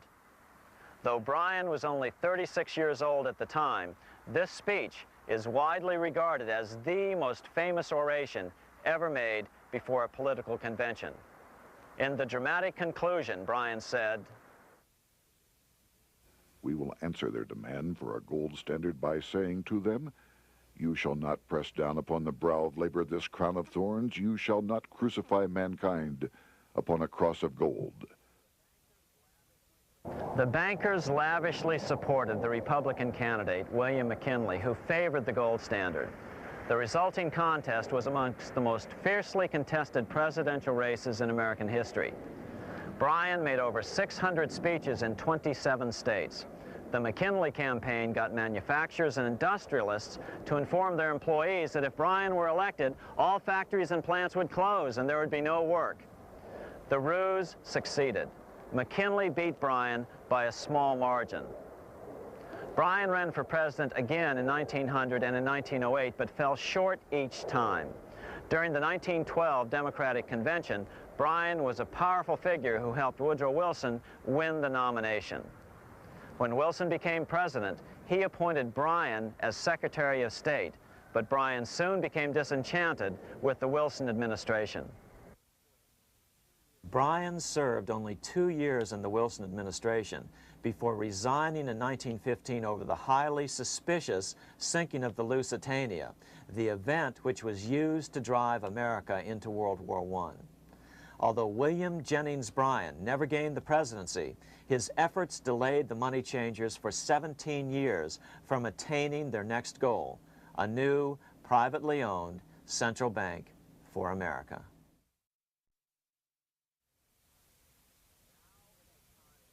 Now it was time for the money changers to get back to the business of a new private central bank for America. During the early 1900s, men like J.P. Morgan led the charge. One final panic would be necessary to focus the nation's attention on the supposed need for a central bank. The rationale was that only a central bank can prevent bank failures. Morgan was clearly the most powerful banker in America and a suspected agent for the Rothschilds. Morgan had helped finance John D. Rockefeller's Standard Oil empire. He had also helped finance the monopolies of Edward Harriman in railroads, of Andrew Carnegie in steel, and of others in numerous industries. But on top of that, J.P. Morgan's father, Junius Morgan, had been America's financial agent to the British.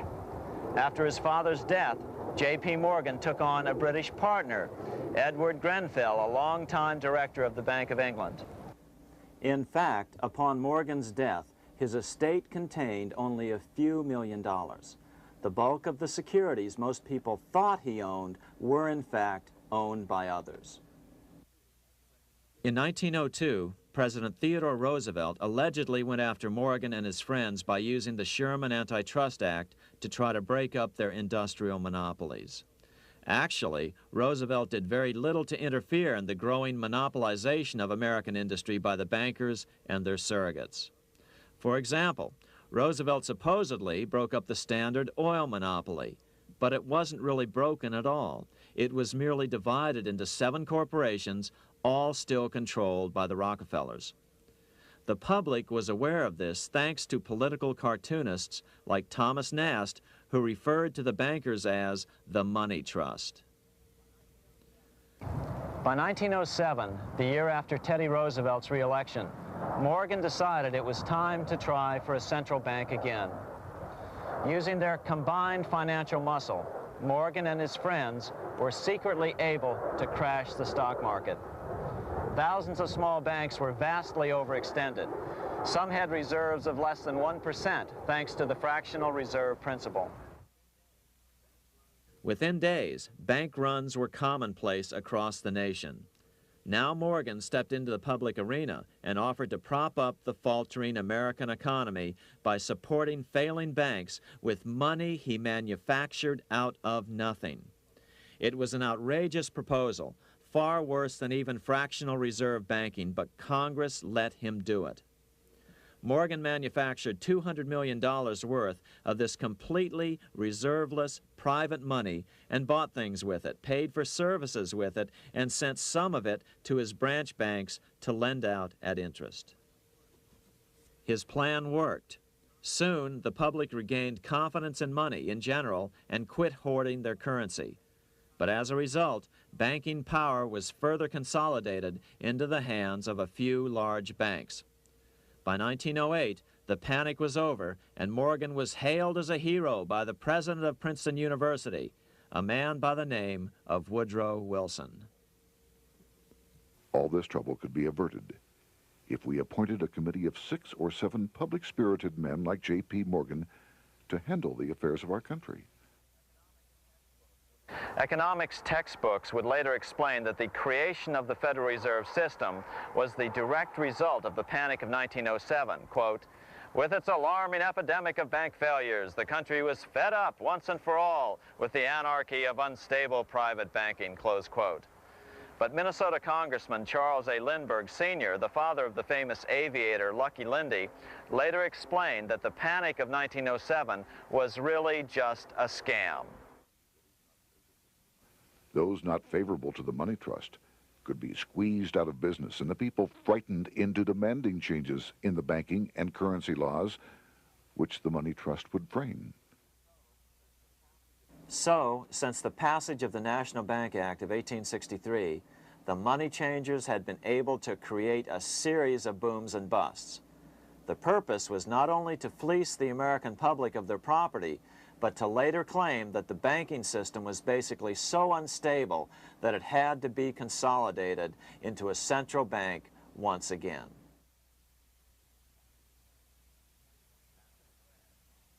After the crash, Teddy Roosevelt, in response to the panic of 1907, signed into law a bill creating something called the National Monetary Commission. The commission was to study the banking problem and make recommendations to Congress. Of course, the commission was packed with Morgan's friends and cronies. The chairman was a man named Senator Nelson Aldrich from Rhode Island. Aldrich represented the Newport, Rhode Island homes of America's richest banking families. His daughter married John D. Rockefeller Jr., and together they had 5 sons: John, Nelson, who would become vice president in 1974, Lawrence, Winthrop, and David, the head of the Council on Foreign Relations and former chairman of Chase Manhattan Bank. As soon as the National Monetary Commission was set up, Senator Aldrich immediately embarked on a 2-year tour of Europe, where he consulted at length with the private central bankers in England, France, and Germany. The total cost of his trip alone to the taxpayers was $300,000, an astronomical sum in those days. Shortly after his return, on the evening of November 22, 1910, some of the wealthiest and most powerful men in America boarded Senator Aldrich's private rail car and in the strictest secrecy journeyed to this place, Jekyll Island, off the coast of Georgia. With the group came Paul Warburg. Warburg had been given a $500,000 per year salary to lobby for the passage of a privately owned central bank in America by the investment firm Kuhn, Loeb and Company. Warburg's partner in this firm was a man named Jacob Schiff, the grandson of the man who shared the Greenshield house with the Rothschild family in Frankfurt. Schiff, as we'll find out later, was in the process of spending $20 million to finance the overthrow of the Tsar in Russia. These three European banking families, the Rothschilds, the Warburgs, and the Schiffs, were interconnected by marriage down through the years, just as their American banking counterparts, the Morgans, Rockefellers, and Aldriches were. Secrecy was so tight that all 7 primary participants were cautioned to use only first names to prevent servants from learning their identities. Years later, one participant, Frank Vanderlip, president of National City Bank of New York and a representative of the Rockefeller family, confirmed the Jekyll Island trip in a February 9, 1935 edition of the Saturday Evening Post. I was as secretive, indeed as furtive as any conspirator. Discovery, we knew, simply must not happen, or else all our time and effort would be wasted. If it were to be exposed that our particular group had got together and written a banking bill, that bill would have no chance whatever of passage by Congress. The participants came here to figure out how to solve their major problem, how to bring back a privately owned central bank. But there were other problems that needed to be addressed as well. First of all, the market share of the big national banks was shrinking fast. In the first 10 years of the century, the number of U.S. banks had more than doubled to over 20,000. By 1913, only 29% of all banks were national banks, and they held only 57% of all deposits. As Senator Aldrich later admitted in a magazine article, before passage of this act, the New York bankers could only dominate the reserves of New York. Now, we are able to dominate the bank reserves of the entire country. Therefore, something had to be done to bring these new banks under their control. As John D. Rockefeller put it, quote, "Competition is sin," close quote.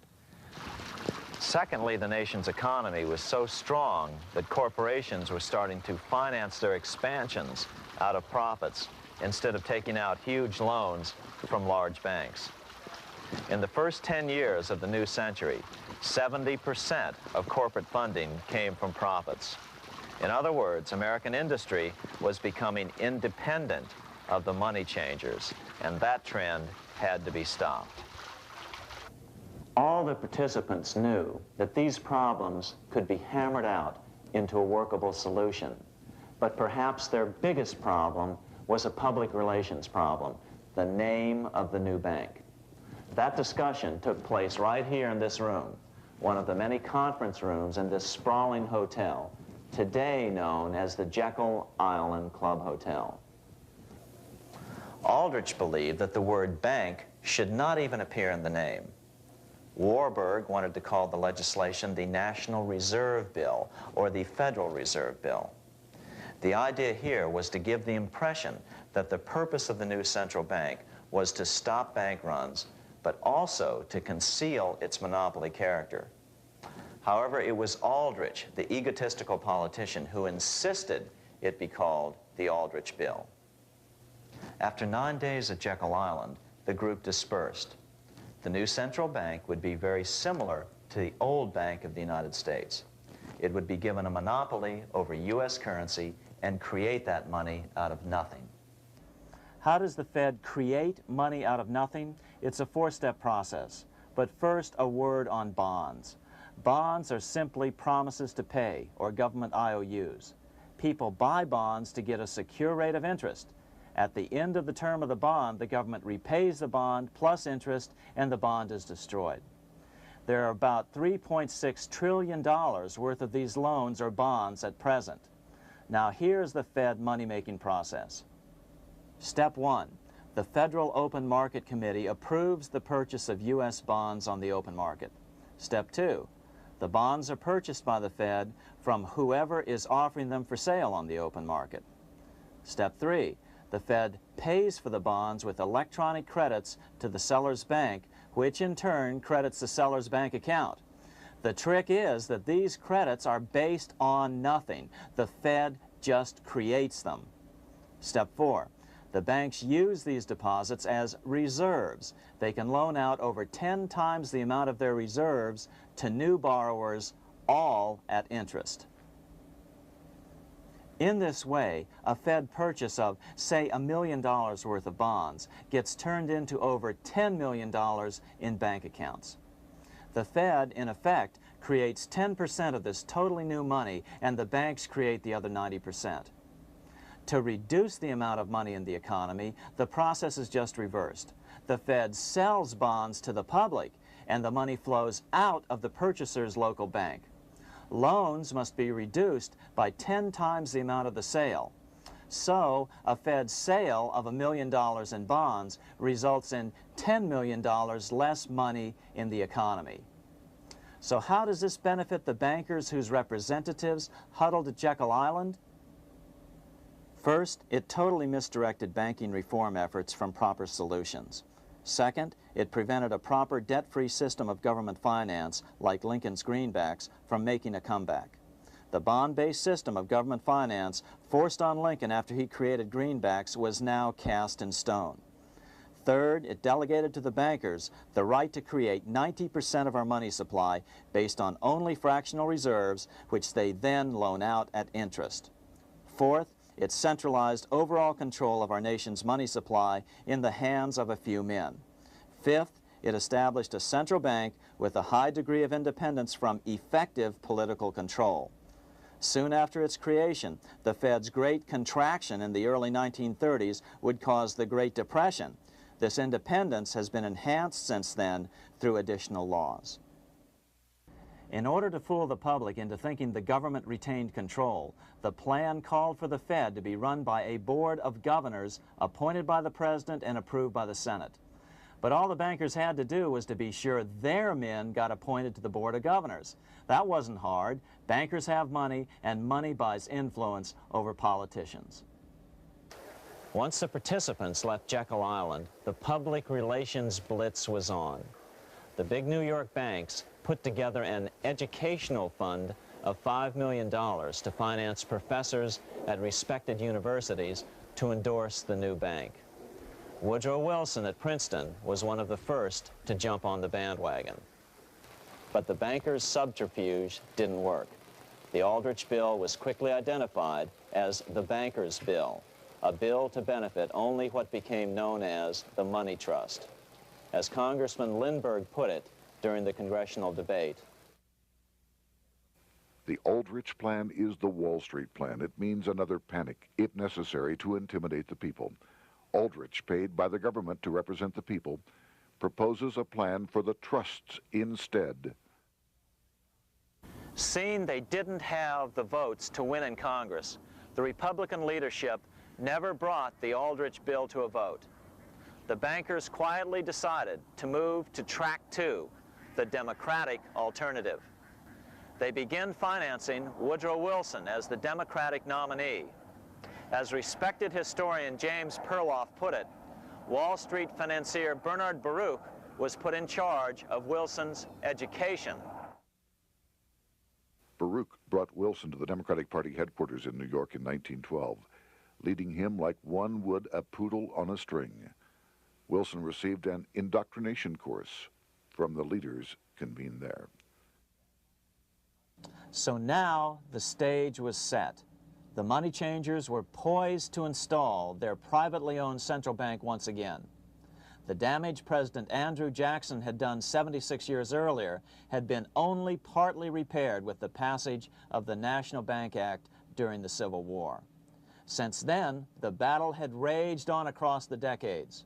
The Jacksonians became the Greenbackers, who became the hardcore supporters of William Jennings Bryan.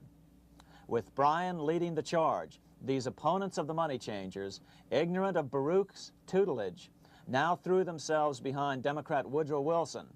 They and Bryan would soon be betrayed.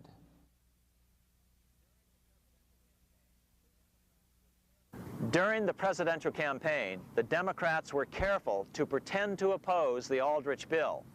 As Representative Lewis McFadden, himself a Democrat, as well as chairman of the House Banking and Currency Committee, explained it 20 years after the fact. The Aldrich bill was condemned in the platform. When Woodrow Wilson was nominated, the man who ruled the Democratic Party promised the people that if they were returned to power, there would be no central bank established here while they held the reins of government. 13 months later, that promise was broken, and the Wilson administration, under the tutelage of those sinister Wall Street figures who stood behind Colonel House, established here in our free country the worm-eaten, monarchical institution of the King's Bank, to control us from the top downward and to shackle us from the cradle to the grave. Once Wilson was elected, Morgan, Warburg, Baruch, and company advanced a new plan, which Warburg named the Federal Reserve System. The Democratic leadership hailed the new bill, called the Glass-Owen Bill, as something radically different from the Aldrich bill. But in fact, the bill was virtually identical in every important detail. In fact, so vehement were the Democratic denials of similarity that Paul Warburg, the father of both bills, had to step in to reassure his paid friends in Congress that the two bills were virtually identical. Brushing aside the external differences affecting the shells, we find the kernels of the two systems very closely resembling and related to one another. But that admission was for private consumption only. Publicly, the money trust trotted out Senator Aldrich and Frank Vanderlip, the president of Rockefeller's National City Bank of New York and one of the Jekyll Island Seven, to oppose the new Federal Reserve System. Years later, however, Vanderlip admitted in the Saturday Evening Post that the two measures were virtually identical. Although the Aldrich Federal Reserve Plan was defeated when it bore the name Aldrich, nevertheless, its essential points were all contained in the plan that finally was adopted. As Congress neared a vote, they called Ohio attorney Alfred Crozier to testify. Crozier noted the similarities between the Aldrich bill and the Glass-Owen bill. The bill grants just what Wall Street and the big banks for 25 years have been striving for: private instead of public control of currency. It, the Glass-Owen bill, does this as completely as the Aldrich bill. Both measures rob the government and the people of all effective control over the public's money and vest in the banks exclusively the dangerous power to make money among the people scarce or plenty. During the debate on the measure, senators complained that the big banks were using their financial muscle to influence the outcome. "There are bankers in this country who are enemies of the public welfare," said one senator. What an understatement. Despite the charges of deceit and corruption, the bill was finally snuck through the Senate on December 22, 1913, after most senators had left town for the holidays, after having been assured by the leadership that nothing would be done until long after the Christmas recess. On the day the bill was passed, Congressman Lindbergh prophetically warned his countrymen that this act establishes the most gigantic trust on earth. When the president signs this bill, the invisible government by the monetary power will be legalized. The people may not know it immediately, but the day of reckoning is only a few years removed. The worst legislative crime of the ages is perpetrated by this banking bill. On top of all this, only weeks earlier, Congress had finally passed a bill legalizing income tax. Why was the income tax law important? Because bankers finally had in place a system which would run up a virtually unlimited federal debt. How would the interest on this debt be repaid? Never mind the principal. Remember, a privately owned central bank creates the principal out of nothing. The federal government was small then. Up to then, it had subsisted merely on tariffs and excise taxes. No, just as with the Bank of England, the interest payments had to be guaranteed by direct taxation of the people. the money changers knew that if they had to rely on contributions from the states, eventually the individual state legislatures would revolt and either refuse to pay the interest on their own money or at least bring political pressure to bear to keep the debt small. It is interesting to note that in 1895, the Supreme Court had found a similar income tax law to be unconstitutional. The Supreme Court even found a corporate income tax law unconstitutional in 1909. As a result, Senator Aldrich hustled a bill for a constitutional amendment allowing income tax through the Congress. The proposed 16th Amendment to the Constitution was then sent to the state legislatures for approval. But some critics claim that the 16th Amendment was never ratified by the necessary 3/4 of the states. In other words, the 16th Amendment may not be legal. But the money changers were in no mood to debate the fine points. By October of 1913, Senator Aldrich had hustled the income tax bill through Congress. Without the power to tax the people directly and bypass the states, the Federal Reserve Bill would be far less useful to those who wanted to drive America deeply into their debt. A year after the passage of the Federal Reserve Bill, Congressman Lindbergh explained how the Fed created what we have come to call the business cycle and how they use it to their advantage. To cause high prices, all the Federal Reserve Board will do will be to lower the rediscount rate, producing an expansion of credit and a rising stock market. Then, when businessmen are adjusted to these conditions, it can check prosperity in mid-career by arbitrarily raising the rate of interest.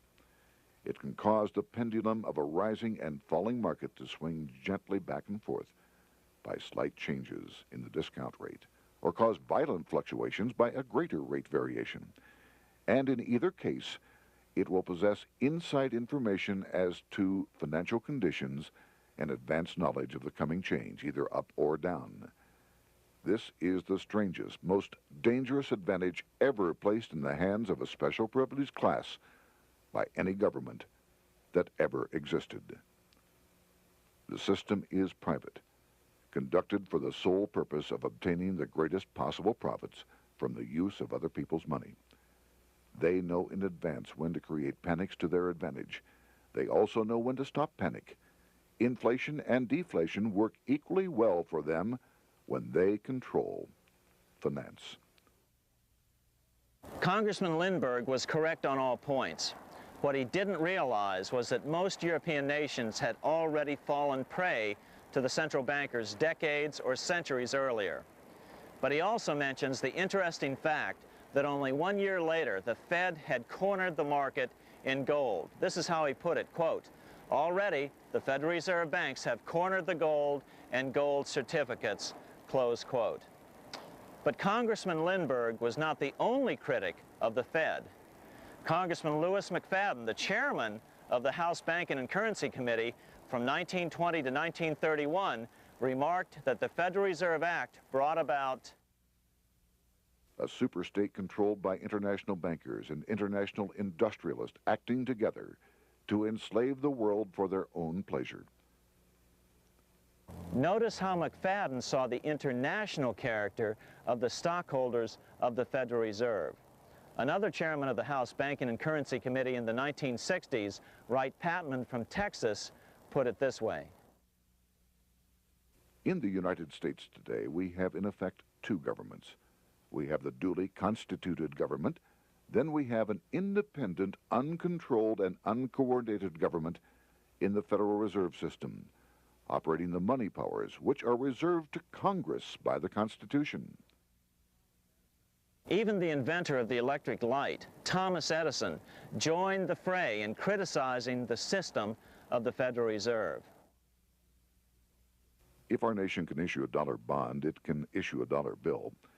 The element that makes the bond good makes the bill good also. The difference between the bond and the bill is the bond lets money brokers collect twice the amount of the bond and an additional 20%, whereas the currency pays nobody but those who contribute directly in some useful way. It is absurd to say that our country can issue $30 million in bonds and not $30 million in currency. Both are promises to pay, but one promise fattens the usurers, and the other helps the people. 3 years after the passage of the Federal Reserve Act, even President Wilson began to have second thoughts about what had been unleashed during his first term in office. We have come to be one of the worst ruled, one of the most completely controlled governments in the civilized world, no longer a government of free opinion, no longer a government by a vote of the majority, but a government by the opinion and duress of a small group of dominant men. Some of the biggest men in the United States in the field of commerce and manufacture are afraid of something.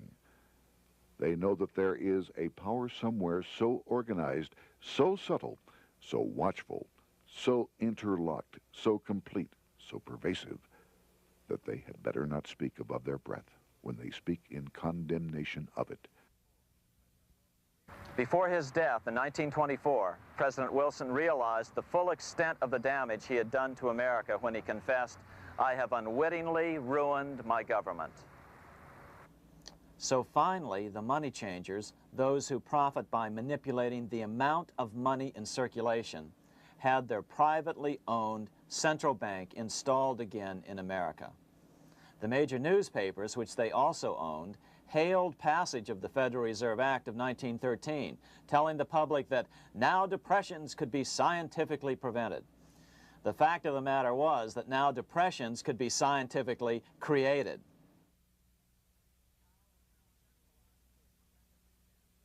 Power was now centralized to a tremendous extent. Now it was time for a war, a really big war. In fact, the First World War.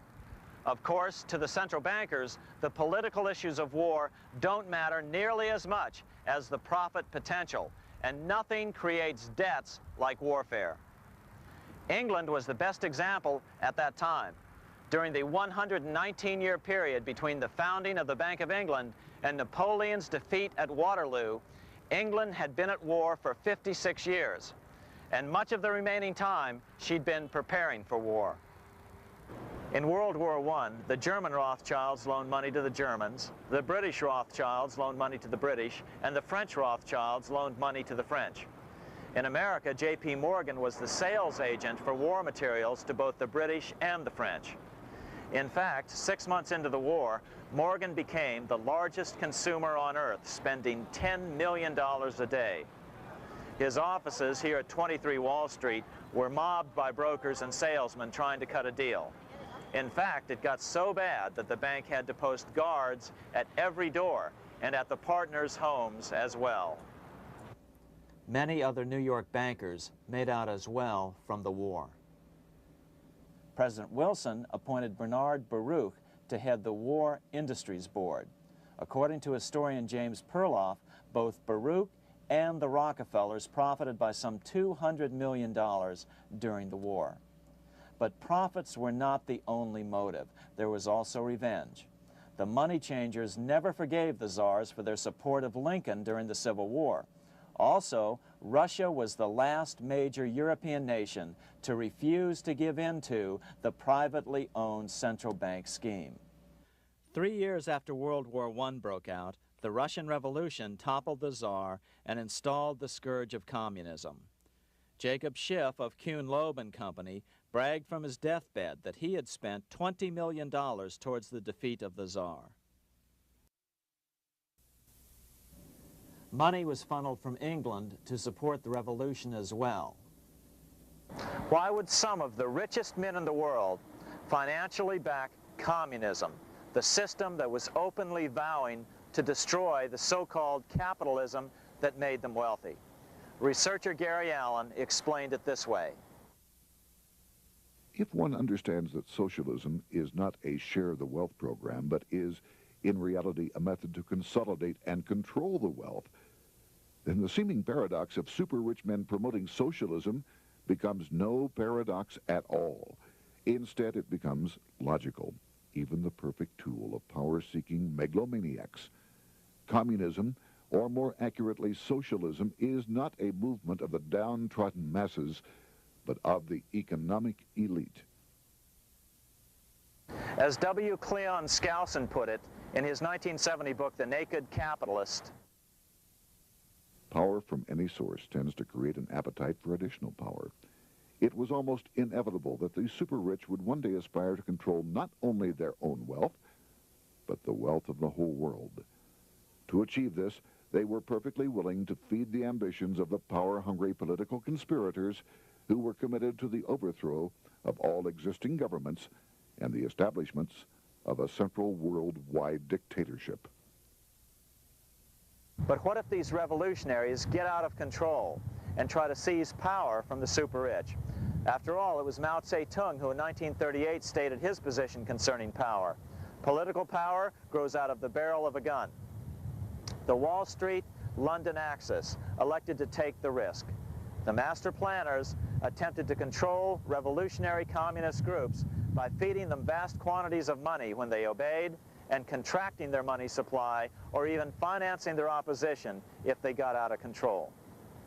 Lenin began to understand that although he was the absolute dictator of the new Soviet Union, he was not pulling the financial strings. Someone else was silently in control. The state does not function as we desired. The car does not obey. A man is at the wheel and seems to lead it, but the car does not drive in the desired direction. It moves as another force wishes.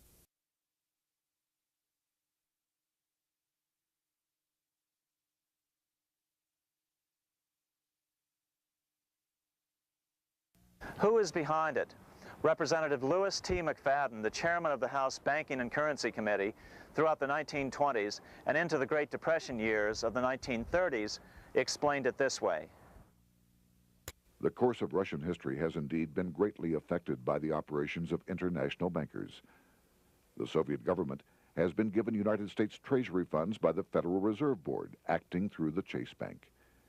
England has drawn money from us through the Federal Reserve banks and has relent it at high rates of interest to the Soviet government.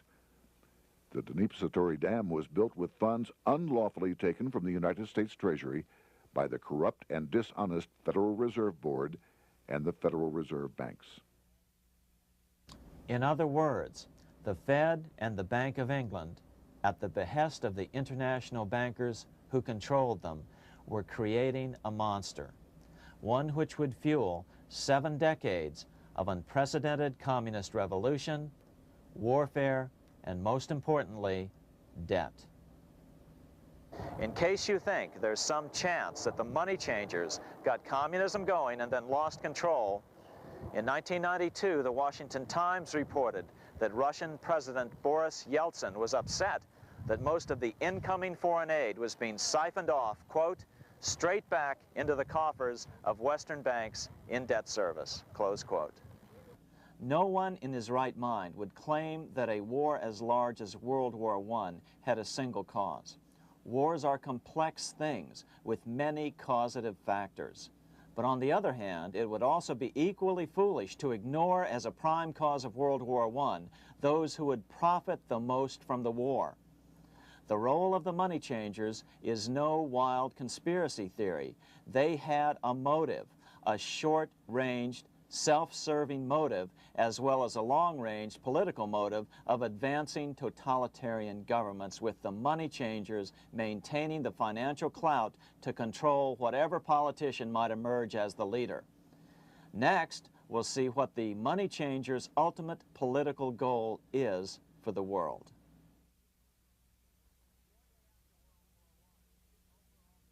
Shortly after World War I, the overall political agenda of the money changers began to be clear. Now that they controlled national economies individually, the next step was the ultimate form of consolidation, world government. The new world government proposal was given top priority at the Paris Peace Conference after World War I. It was called the League of Nations, but much to the surprise of Paul Warburg and Bernard Baruch, who attended the peace conference with President Wilson, the world was not yet ready to dissolve national boundaries. Nationalism still beats strong in the human breast. For example, Lord Curzon, the British Foreign Secretary, called the League of Nations a good joke, even though it was the stated policy of the British government to support it. To the humiliation of President Wilson, the U.S. Congress wouldn't ratify the League either, despite the fact that it had been ratified by many other nations. Without money flowing from the U.S. Treasury, the League died. After World War I, the American public had grown tired of the internationalist policies of Democrat Woodrow Wilson. In the presidential election of 1920, Republican Warren Harding won a landslide victory with over 60% of the vote. Harding was an ardent foe of both Bolshevism and the League of Nations.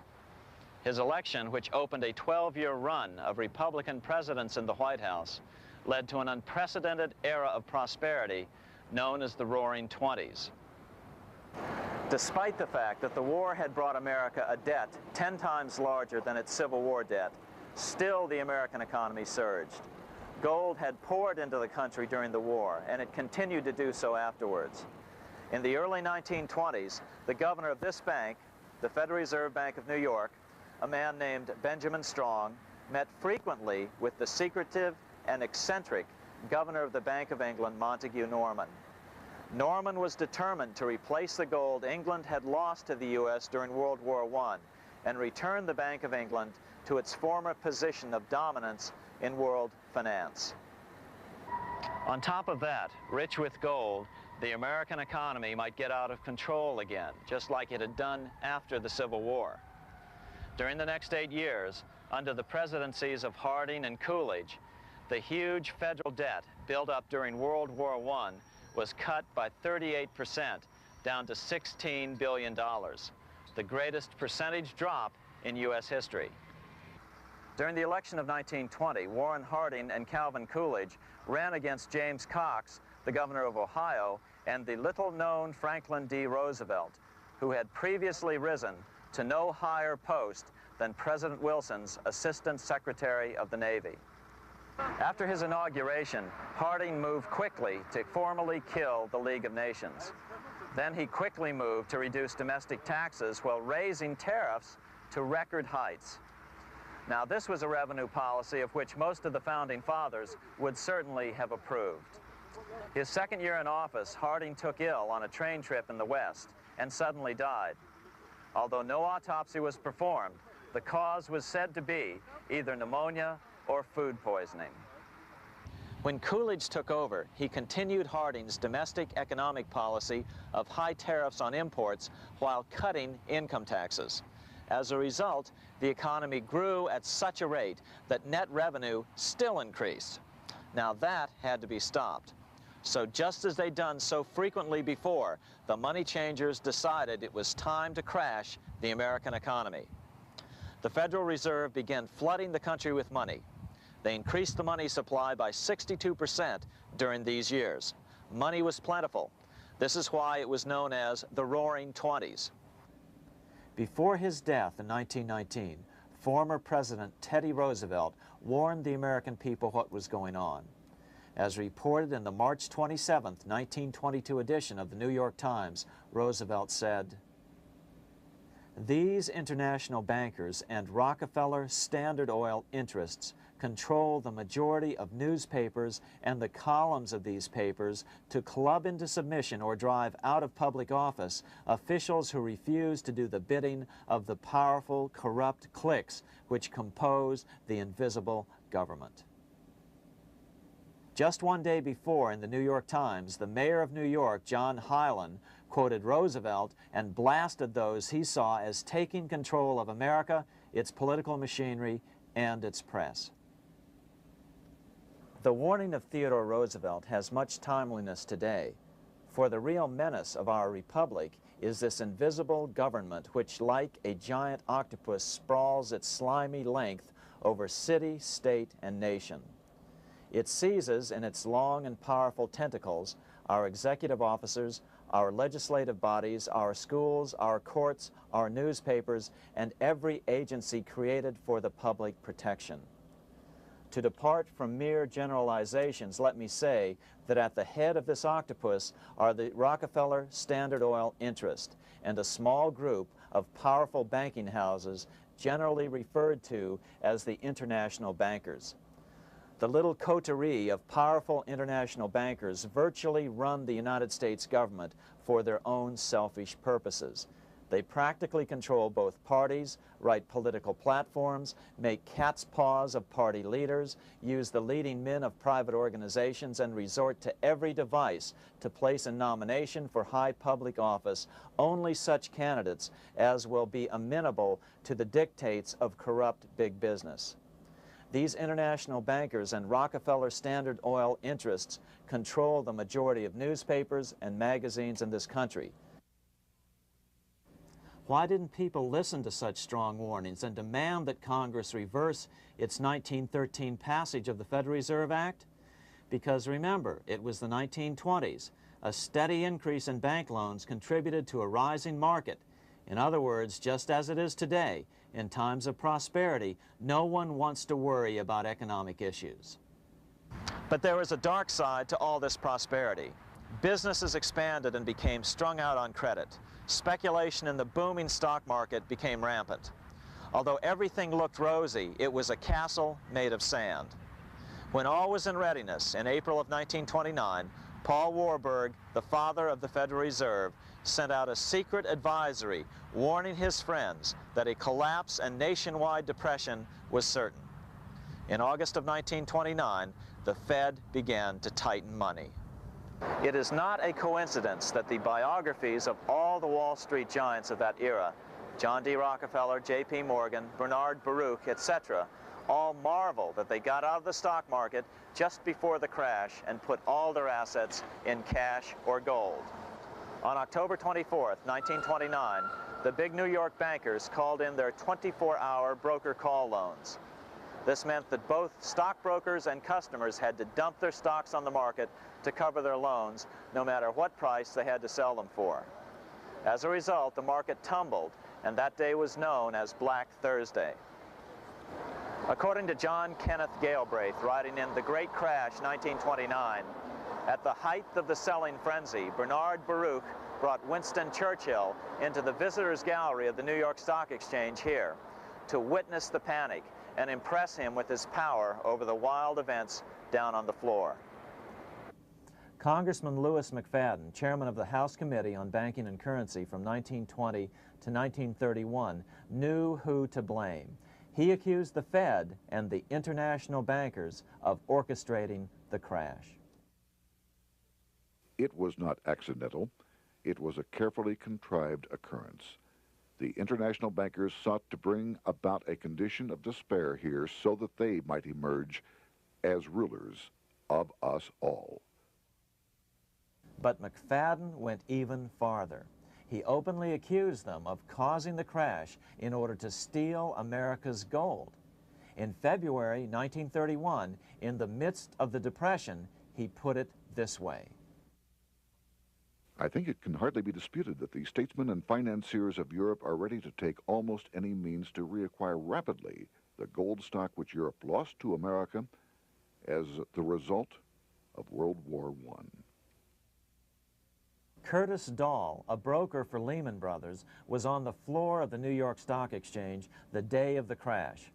In his 1970 book, FDR, My Exploited Father-in-Law, he explained that the crash was triggered by the planned sudden shortage of call money in the New York money market. Actually, it was the calculated shearing of the public by the world money powers triggered by the planned sudden shortage of call money in the New York money market. Within a few weeks, $3 billion of wealth simply seemed to vanish. Within a year, $40 billion had been lost. But did it really disappear? Or was it simply consolidated in fewer hands? And what did the Federal Reserve do? Instead of moving to help the economy out by quickly lowering interest rates to stimulate the economy, the Fed continued to brutally contract the money supply further, deepening the Depression. Between 1929 and 1933, the Fed reduced the money supply by an additional 33%. Although most Americans have never heard that the Fed was the cause of the Depression, this is well known among top economists. Milton Friedman, the Nobel Prize-winning economist, now of Stanford University, said the same thing in a National Public Radio interview in January of 1996. The Federal Reserve definitely caused the Great Depression by contracting the amount of currency in circulation by 1/3 from 1929 to 1933. But the money lost by most Americans during the Depression didn't just vanish. It was just redistributed into the hands of those who had gotten out just before the crash and had purchased gold, which is always a safe place to put your money just before a depression. But America's money also went overseas. Incredibly, as President Hoover was heroically trying to rescue banks and prop up businesses, with millions of Americans starving as the Great Depression deepened, millions of dollars were being spent rebuilding Germany from damage sustained during World War I.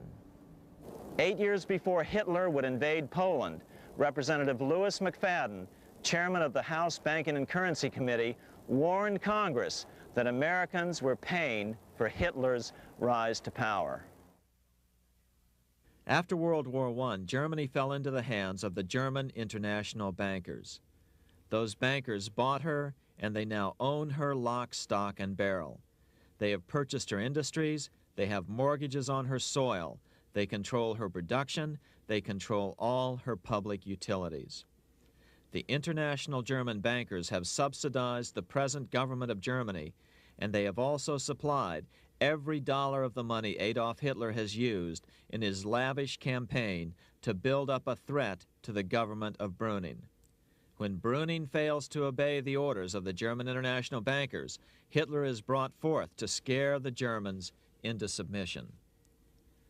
Through the Federal Reserve Board, over $30 billion of American money has been pumped into Germany. You have all heard of the spending that's taken place in Germany. Modernistic dwellings, her great planetariums, her gymnasiums, her swimming pools, her fine public highways, her perfect factories. All this was done on our money. All this was given to Germany through the Federal Reserve Board. The Federal Reserve Board has pumped so many billions of dollars into Germany that they dare not name the total. Franklin D. Roosevelt was swept into office during the 1932 presidential election. Once Roosevelt was in office, however, sweeping emergency banking measures were immediately announced, which did nothing but increase the Fed's power over the money supply. Then, and only then, did the Fed finally begin to loosen the purse strings and feed new money out to the starving American people. At first, Roosevelt railed against the money changers as being the cause of the Depression. Believe it or not, this is what he said on March 4th, 1933, in his inaugural address. Practices of the unscrupulous money changers stand indicted in the court of public opinion, rejected by the hearts and minds of men. The money changers have fled from their high seats in the temple of our civilization. But 2 days later, Roosevelt declared a bank holiday and closed all banks. Later that year, Roosevelt outlawed private ownership of all gold bullion and all gold coins with the exception of rare coins. Most of the gold in the hands of the average American was in the form of gold coins. The new decree was, in effect, a confiscation. Those who didn't comply risk as much as 10 years in prison and a $10,000 fine, the equivalent of $100,000 today. Out in small-town America, some people didn't trust Roosevelt's order. Many were torn between keeping their hard-earned wealth or obeying the government. Those who did turn in their gold were paid the official price for it, $20.66 per ounce. So unpopular was the confiscation order that no one anywhere in government would take credit for authoring it. No congressman claimed it.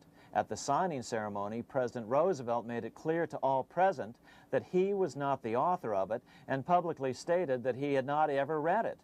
Even his Secretary of the Treasury said he'd never read it either, saying it was, quote, what the experts wanted. Roosevelt convinced the public to give up their gold by saying that pooling the nation's resources was necessary to get America out of the Depression. With great fanfare, he ordered a new bullion depository built to hold the mountain of gold the U.S. government was illegally confiscating. By 1936, the U.S. bullion depository at Fort Knox was completed, and in January 1937, the gold began to flow into it. The rip-off of the ages was about to proceed. In 1935, once the gold had all been turned in, the official price of gold was suddenly raised to $35 per ounce. But the catch was, only foreigners could sell their gold at the new higher price. The money changers who had heeded Warburg's note and gotten out of the stock market just before the crash and bought gold at $20.66 per ounce, then shipped it to London, could now bring it back and sell it back to the government, nearly doubling their money while the average American starved. The Fort Knox Bullion Depository sits here in the middle of the Fort Knox Military Reservation, 30 miles southwest of Louisville, Kentucky. This was as close as we were permitted to get to the depository despite years of letters from members of Congress to allow our film crew inside. The 4-acre grounds immediately surrounding the building are guarded by an electrified steel fence, an open moat, and 4 machine-gun-armed guard pillboxes at the structure's corners. When the gold began arriving on January 13, 1937, there was unprecedented security. Thousands of official guests watched the arrival of a 9-car train from Philadelphia, guarded by armed soldiers, postal inspectors, Secret Servicemen, and guards from the U.S. Mint.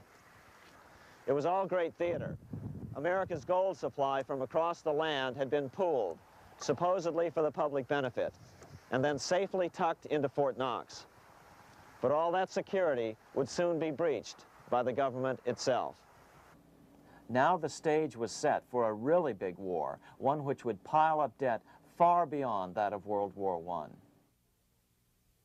For example, in 1944 alone, the U.S. national income was only $183 billion, yet $103 billion was spent on the war. This was 30 times the spending rate during World War I. In fact, the American taxpayer picked up 55% of the total Allied cost of the war. But equally important, virtually every nation involved in World War II greatly multiplied their debt. In the U.S., for example, federal debt went from $43 billion in 1940 up to $257 billion in 1950, an increase of 598%. Between 1940 and 1950, Japanese debt swelled 1,348%. French debt grew 583%, and Canadian debt soared 417%. After the war, the world was now divided into 2 economic camps: communist command economies on the one hand versus monopoly capitalists on the other, set to fight it out in one perpetual and highly profitable arms race. It was finally time for the central bankers to embark in earnest on their 3-step plan to centralize the economic systems of the entire world and finally bring about their global government or New World Order. The phases of this plan were: Step 1, central bank domination of national economies worldwide. Step 2, centralize regional economies through organizations such as the European Monetary Union and regional trade unions such as NAFTA. Step 3, centralize the world economy through a world central bank, a world money, and ending national independence through abolition of all tariffs by treaties like GATT. Step 1 was completed long ago. Steps 2 and 3 are far advanced, nearing completion. What about gold? Among central banks, the largest holder of gold is now the IMF. It and central banks now control 2/3 of the world's gold supply, giving them the ability to manipulate the gold market. Remember the money changer's golden rule: he who has the gold makes the rules. But before we get into solutions to our problem, let's take a look at what happened to all that gold in Fort Knox. Because if we don't understand that the gold has been stolen, we'll allow ourselves to be stampeded into the wrong solution: a gold-backed currency. Most Americans still believe that the gold is still here at Fort Knox. At the end of World War II, Fort Knox contained over 700 million ounces of gold, an incredible 70% of all the gold in the world. How much remains? No one knows. Despite the fact that federal law requires an annual physical audit of Fort Knox gold, the Treasury has consistently refused to conduct one. The truth is that a reliable audit of whatever remains here has not been conducted since President Eisenhower ordered one in 1953. Where did America's gold in Fort Knox go? Over the years, it was sold off to European money changers at the $35 per ounce price. Remember, this was during a time when it was illegal for Americans to buy any of their own gold from Fort Knox. In fact, there was a very infamous case where the Firestone family set up a string of dummy corporations to purchase Fort Knox gold and keep it in Switzerland, never hitting U.S. shores. They were eventually caught, however, and successfully prosecuted. Finally, by 1971, all the pure gold had been secretly removed from Fort Knox, drained back to London. Once the gold was gone from Fort Knox, President Nixon closed the gold window by repealing Roosevelt's Gold Reserve Act of 1934, finally making it legal once again for Americans to buy gold. Naturally, gold prices immediately began to soar. 9 years later, gold sold for $880 per ounce, 25 times what the gold in Fort Knox was sold for. One would think that eventually someone in the government would get wind of what was happening and blow the whistle. The largest fortune in the history of the world stolen. Shades of the old James Bond film, Goldfinger. Well, as a matter of fact, Ian Fleming, the author of the James Bond series, was head of the British counterintelligence service, MI5.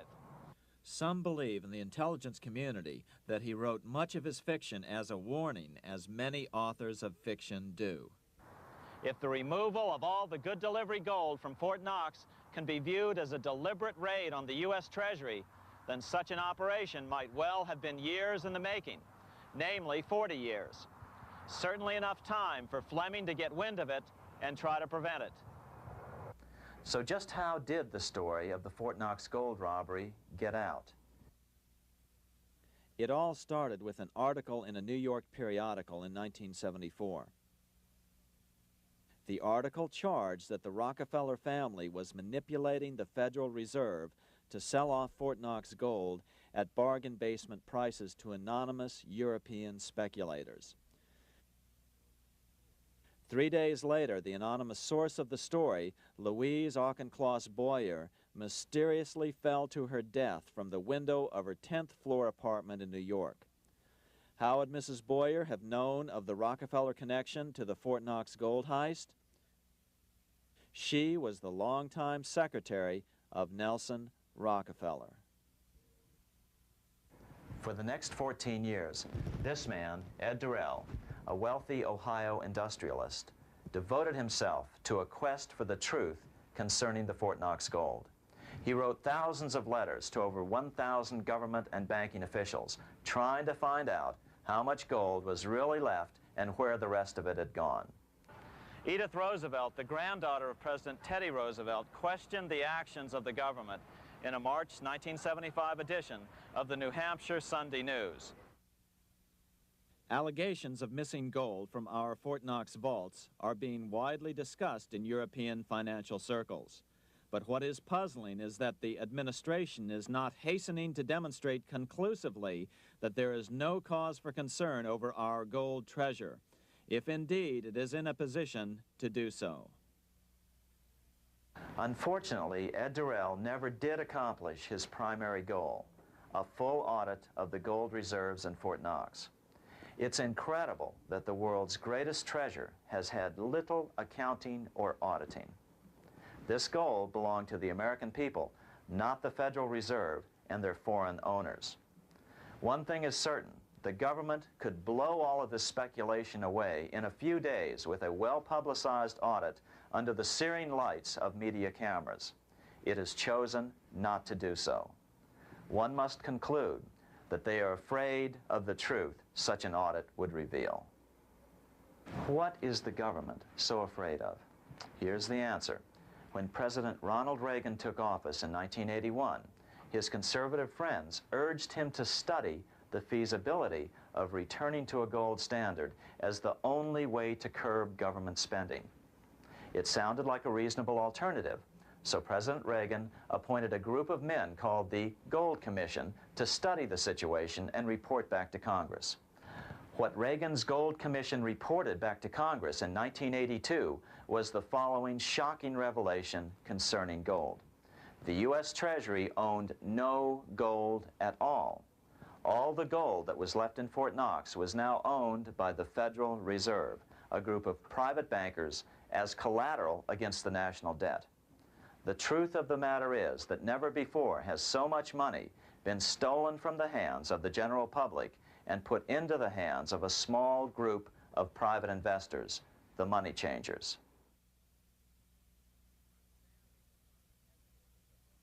I'm standing in front of the headquarters of the International Monetary Fund located in Washington, D.C. Across the street, right over there, is the headquarters of the World Bank. What are these organizations and who controls them? And most importantly, are they about to create a huge worldwide depression? Let us step back in time for a moment to the aftermath of World War I. People were tired of war, so under the guise of peacemaking, the international bankers devised a plan to consolidate power even further. Claiming only an international government would stem the tide of world wars, the money changers pushed forward a proposal for world government which stood on three legs.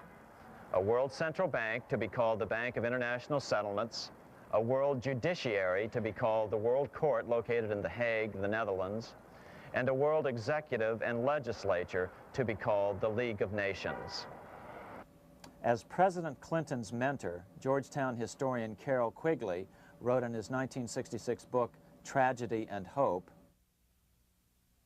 the powers of financial capitalism had a far-reaching plan, nothing less than to create a world system of financial control in private hands, able to dominate the political system of each country and the economy of the world as a whole. This system was to be controlled in a feudalistic fashion by the central banks of the world, acting in concert by secret agreements arrived at in frequent meetings and conferences. The apex of the system was to be the Bank for International Settlements in Bâle, Switzerland, a private bank owned and controlled by the world central banks, which were themselves private corporations. Each central bank sought to dominate its government by its ability to control treasury loans, to manipulate foreign exchanges, to influence the level of economic activity in the country, and to influence cooperative politicians by subsequent economic rewards in the business world. Despite intense pressure from the international bankers and the press, a handful of U.S. senators, led by Senator Henry Cabot Lodge, kept the U.S. out of these schemes. Without U.S. participation, the League was doomed. Incredibly, even though the U.S. rejected the World Central Bank, the BIS, the New York Federal Reserve ignored its government and arrogantly sent representatives to Switzerland to participate in the central bankers' meeting right up until 1994, when the U.S. was finally officially dragged into it. Their world government schemes thwarted, the bankers resorted to the old formula, another war to wear down the resistance to world government while reaping handsome profits. To this end, Wall Street helped resurrect Germany through the Thyssen banks, which were affiliated with the Harriman interest in New York, just as the Chase Bank had assisted in the financing of the Bolshevik Revolution in Russia during World War I. Chase Bank was controlled by the Rockefeller family. Subsequently, it was merged with Warburg's Manhattan Bank to form the Chase Manhattan Bank. Now this has merged with Chemical Bank of New York, making it the largest Wall Street bank. Their strategy worked. Even before World War II was over, world government was back on track. In 1944, at Bretton Woods, New Hampshire, the International Monetary Fund and the World Bank were approved with full U.S. participation. The Second League of Nations, renamed the United Nations, was approved in 1945. Soon, a new international court system was functioning as well. All effective opposition to these international bodies before the war had evaporated in the heat of war, just as planned. These new organizations simply repeated on a world scale what the National Banking Act of 1864 and the Federal Reserve Act of 1913 had established in the U.S. They created a banking cartel composed of the world's central banks, which gradually assumed the power to dictate credit policies to the banks of all the nations. For example, just as the Federal Reserve Act authorized the creation of a new national fiat currency called Federal Reserve Notes, the IMF has been given the authority to issue a world fiat money called Special Drawing Rights, or SDRs. To date, the IMF has created in excess of $30 billion worth of SDRs. Member nations are being pressured to make their currencies fully exchangeable for SDRs. In 1968, Congress approved laws authorizing the Fed to accept SDRs as reserves in the U.S. and to issue Federal Reserve notes in exchange for SDRs. What does that mean? It means that in the U.S., SDRs are already a part of our lawful money. And what about gold? SDRs are already partially backed by gold. And with 2/3 of world gold now in the hands of central banks, the money changers can go about structuring the world's economic future in whichever way they deem most profitable. Keep in mind, just as the Fed is controlled by its Board of Governors, the IMF is controlled by its Board of Governors, which are either the heads of the different central banks or the heads of the various national treasury departments dominated by their central banks. Voting power in the IMF gives the U.S. and the UK, that is to say the Fed and the Bank of England, effective control. Just as the Fed controls the amount of money in the U.S., the BIS, IMF, and World Bank control the money supply for the world. So we see the repetition of the old goldsmith's fraud replicated on the national scale with central banks like the Fed and on the international scale by the three arms of the world central bank. Is this organization of the BIS, the IMF, and the World Bank, which we refer to collectively as the World Central Bank, presently expanding and contracting world credit? Yes. Regulations put into effect in 1988 by the BIS required the world's bankers to raise their capital and reserves to 8% of liabilities by 1992. Increased capital requirements put an upper limit to the fractional reserve lending, similar to the way cash reserve requirements do. What is this seemingly insignificant regulation made in a Swiss city 8 years ago meant to the world? It means our banks cannot loan more and more money to buy more and more time before the next depression, as a maximum loan ratio is now set. It means those nations with the lowest bank reserves in their systems have already felt the terrible effects of this credit contraction as their banks scrambled to raise money to increase their reserves to 8%. To raise the money, they had to sell stocks, which depressed their stock markets and began the depression first in their countries. Japan, which in 1988 had among the lowest capital and reserve requirements, and thus was the most affected by the regulation, has experienced a financial crash which began almost immediately in 1989, which has wiped out a staggering 50% of the value of its stock market since 1990 and 60% of the value of its commercial real estate. The Bank of Japan has lowered its interest rates to 0.5%, practically giving away money to resurrect the economy, but still the depression worsens. Due to the $20 billion U.S. bailout of Mexico, the financial collapse in that nation is already known here. Yet despite the bailout, the economy continues to be a disaster. One huge debt after another is rolled over as new loans are being made simply to enable Mexico to pay the interest on the old loans. In the south of Mexico, the poor have been in open revolt as every spare peso is being siphoned out of the country to make interest payments. It is important to note that a radical transfer of power is taking place as nations become subservient to a supranational world central bank controlled by a handful of the world's richest bankers. As the IMF creates more and more SDRs by the stroke of a pen on IMF ledgers, more and more nations borrow them to pay interest on their mounting debts and gradually fall under the control of the faceless bureaucrats of the World Central Bank. As the worldwide depression worsens and spreads, this will give the World Central Bank the power of economic life and death over these nations. It will decide which nations will be permitted to receive further loans and which nations will starve. Despite all the rhetoric about development and the alleviation of poverty, the result is a steady transfer of wealth from the debtor nations to the money changers' central banks which control the IMF and the World Bank. For example, in 1992, the Third World debtor nations, which borrowed from the World Bank, paid $198 million more to the central banks of the developed nations for World Bank-funded purposes than they received from the World Bank. All this increases their permanent debt in exchange for temporary relief of poverty caused by prior borrowings. Already, these repayments exceed the amount of the new loans.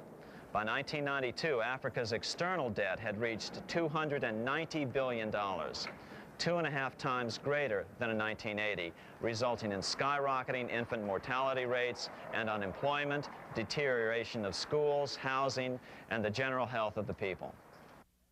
The entire world faces the immeasurable suffering already destroying the Third World and now Japan, all for the benefit of the money changers. As one prominent Brazilian politician put it, "The Third World War has already started. It is a silent war, not for that reason any less sinister. The war is tearing down Brazil, Latin America, and practically all the Third World. Instead of soldiers dying, there are children. It is a war over the Third World debt, one which has as its main weapon interest, a weapon more deadly than the atom bomb, more shattering than a laser beam."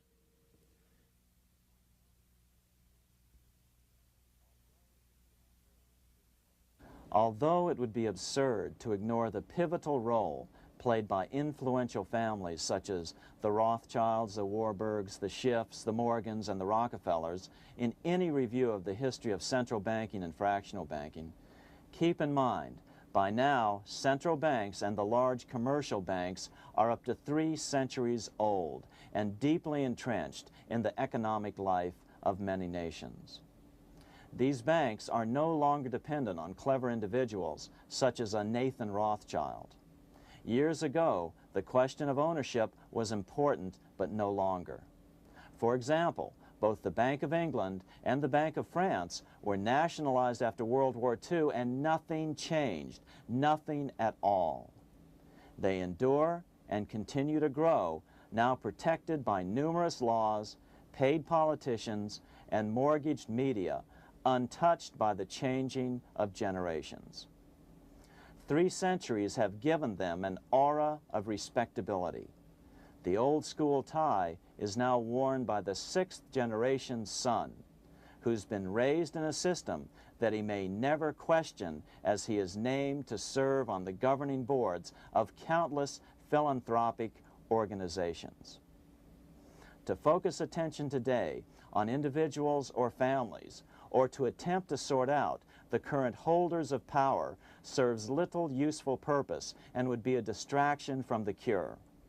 The problem is far bigger than that. It is the corrupt banking system that was and is being used to consolidate vast wealth into fewer and fewer hands that is our current economic problem. Change the names of the main players now, and the problem will neither go away nor even miss a beat. Likewise, among the hordes of bureaucrats working in the World Bank, central banks, and international banks, only a tiny fraction have any idea of what's really going on.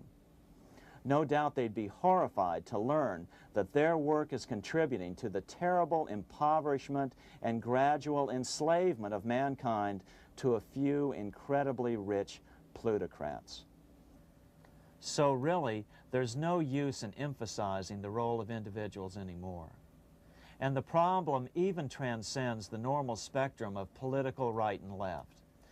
Both communism and socialism, as well as monopoly capitalism, have been used by the money changers.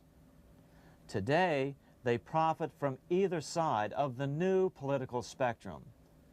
The big government, welfare state on the so-called left wing versus the neoconservative, laissez-faire capitalists who want big government totally out of their lives on the right wing.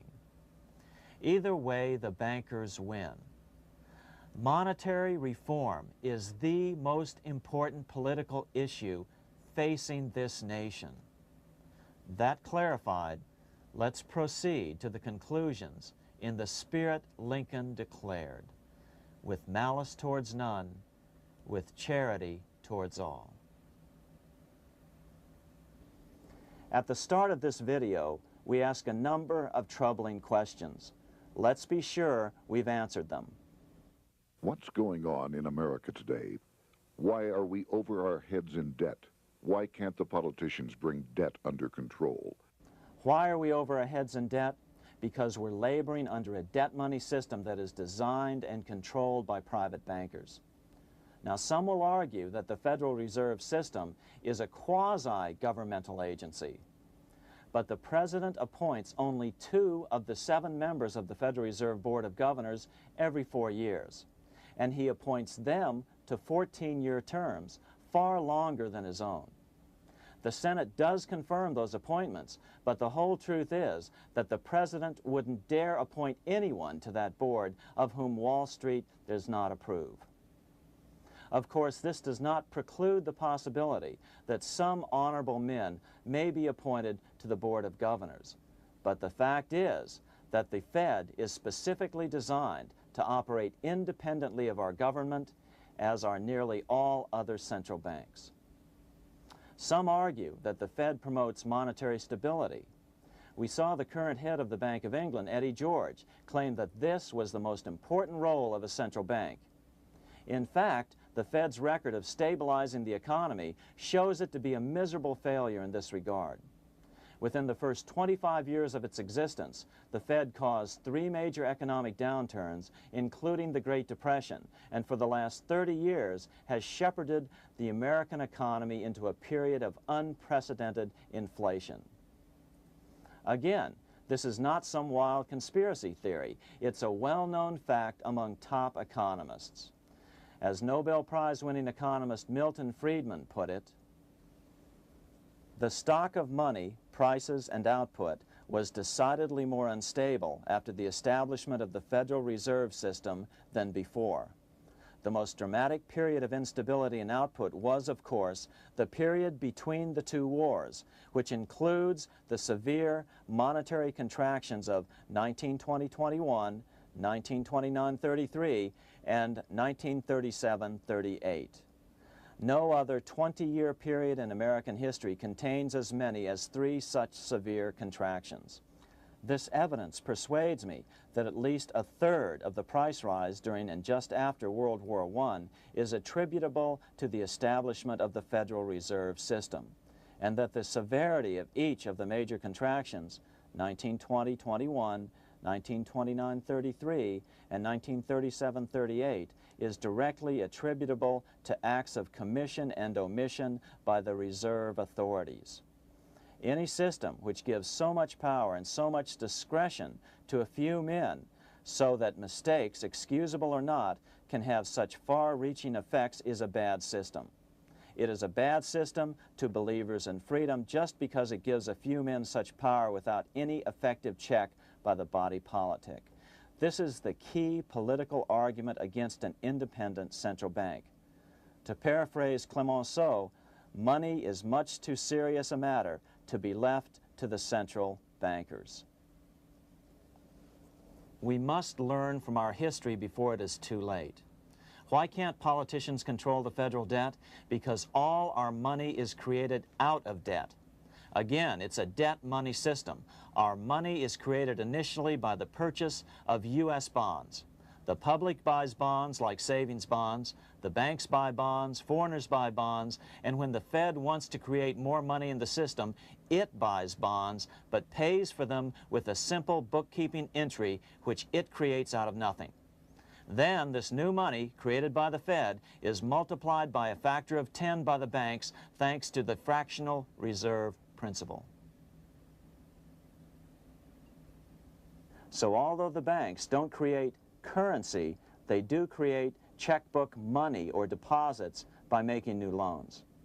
They even invest some of this created money. In fact, over $1 trillion of this privately created money has been used to purchase U.S. bonds on the open market, which provides the banks with roughly $50 billion in interest, risk-free, each year, less the interest they pay to some depositors. In this way, through fractional reserve lending, banks create over 90% of the money and therefore cause over 90% of our inflation. What can we do about all this? Fortunately, there's a way to fix the problem fairly easily, speedily, and without any serious financial problems. We can get our country totally out of debt in 1 to 2 years by simply paying off these U.S. bonds with debt-free U.S. notes, just like Lincoln issued. Of course, that by itself would create tremendous inflation, since our currency is presently multiplied by the fractional reserve banking system.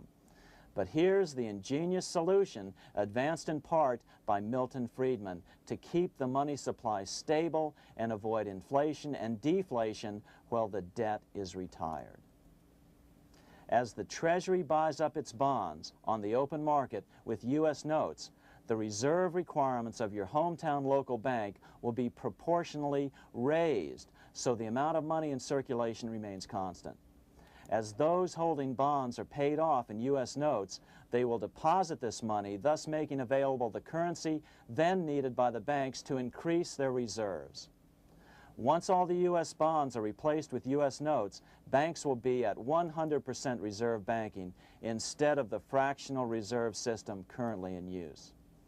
From this point on, the former Fed buildings will only be needed as a central clearinghouse for checks and as vaults for U.S. notes. The Federal Reserve Act will no longer be necessary and could be repealed. Monetary power can be transferred back to the Treasury Department. There would be no further creation or contraction of money by banks.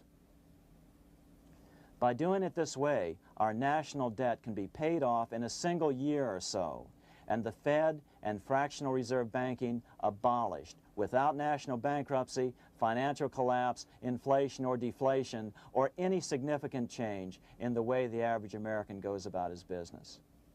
To the average person, the primary difference would be that for the first time since the Federal Reserve Act was passed in 1913, taxes would begin to go down. Now there's a real national blessing for you, rather than for Hamilton's banker friends. Now let's take a look at these proposals in more detail. Here are the main provisions of a Monetary Reform Act which needs to be passed by Congress. We've drafted a proposed Monetary Reform Act which follows at the end of this tape. Of course, variations with the same results would be equally welcome. 1. Pay off the debt with debt-free U.S. notes. As Thomas Edison put it, if the U.S. can issue a dollar bond, it can issue a dollar bill. They both rest purely on the faith and credit of the United States government. This amounts to a simple substitution of one type of government obligation for another, One bears interest, the other doesn't.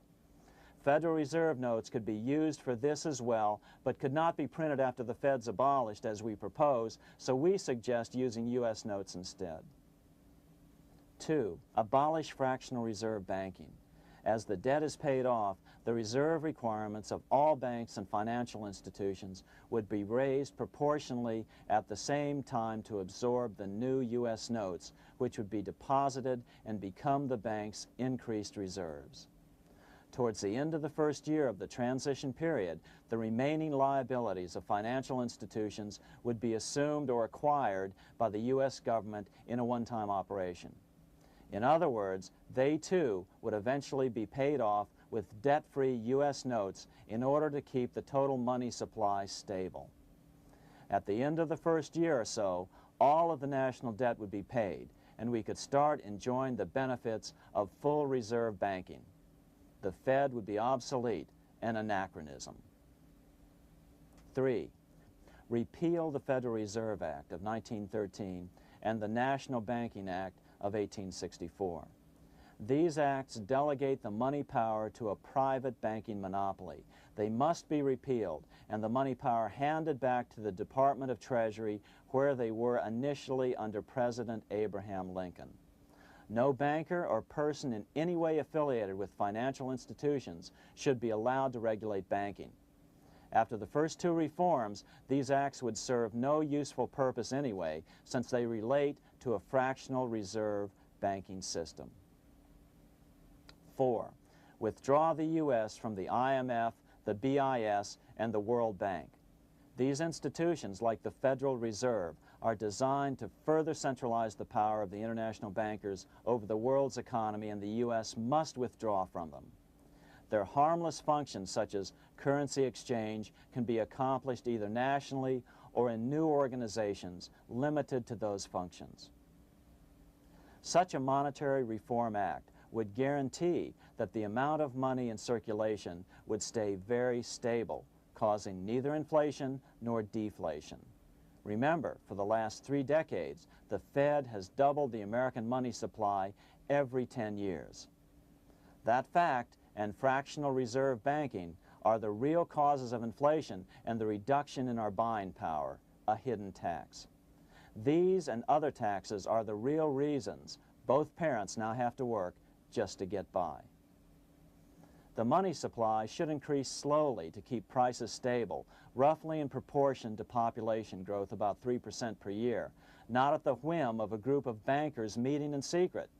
In fact, all future decisions on how much money will be in the American economy must be made based on statistics of population growth and the price level index.